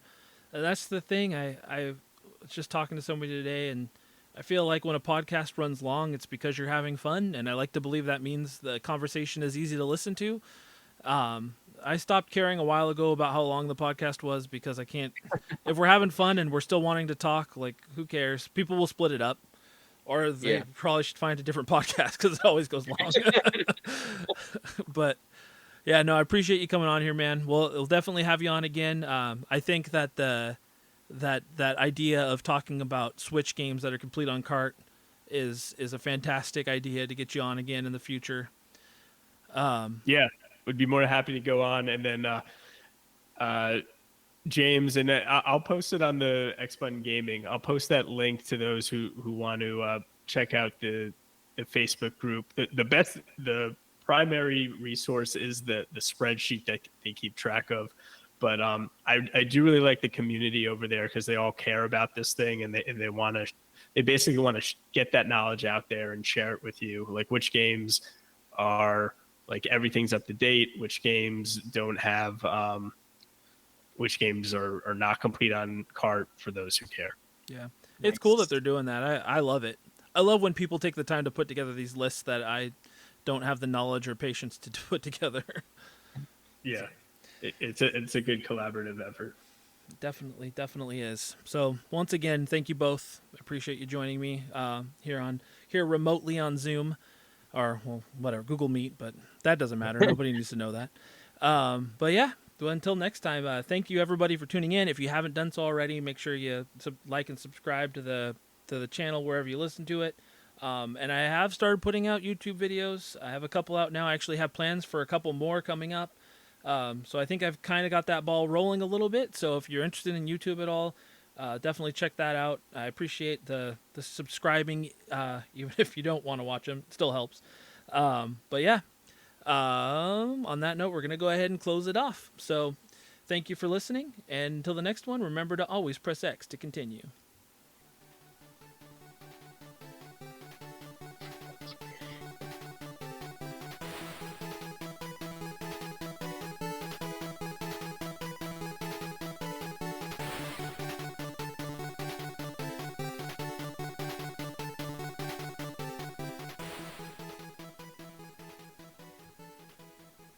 I've got my eye. I've got my eye. I've got my eye. I've got my eye. I've got my eye on you.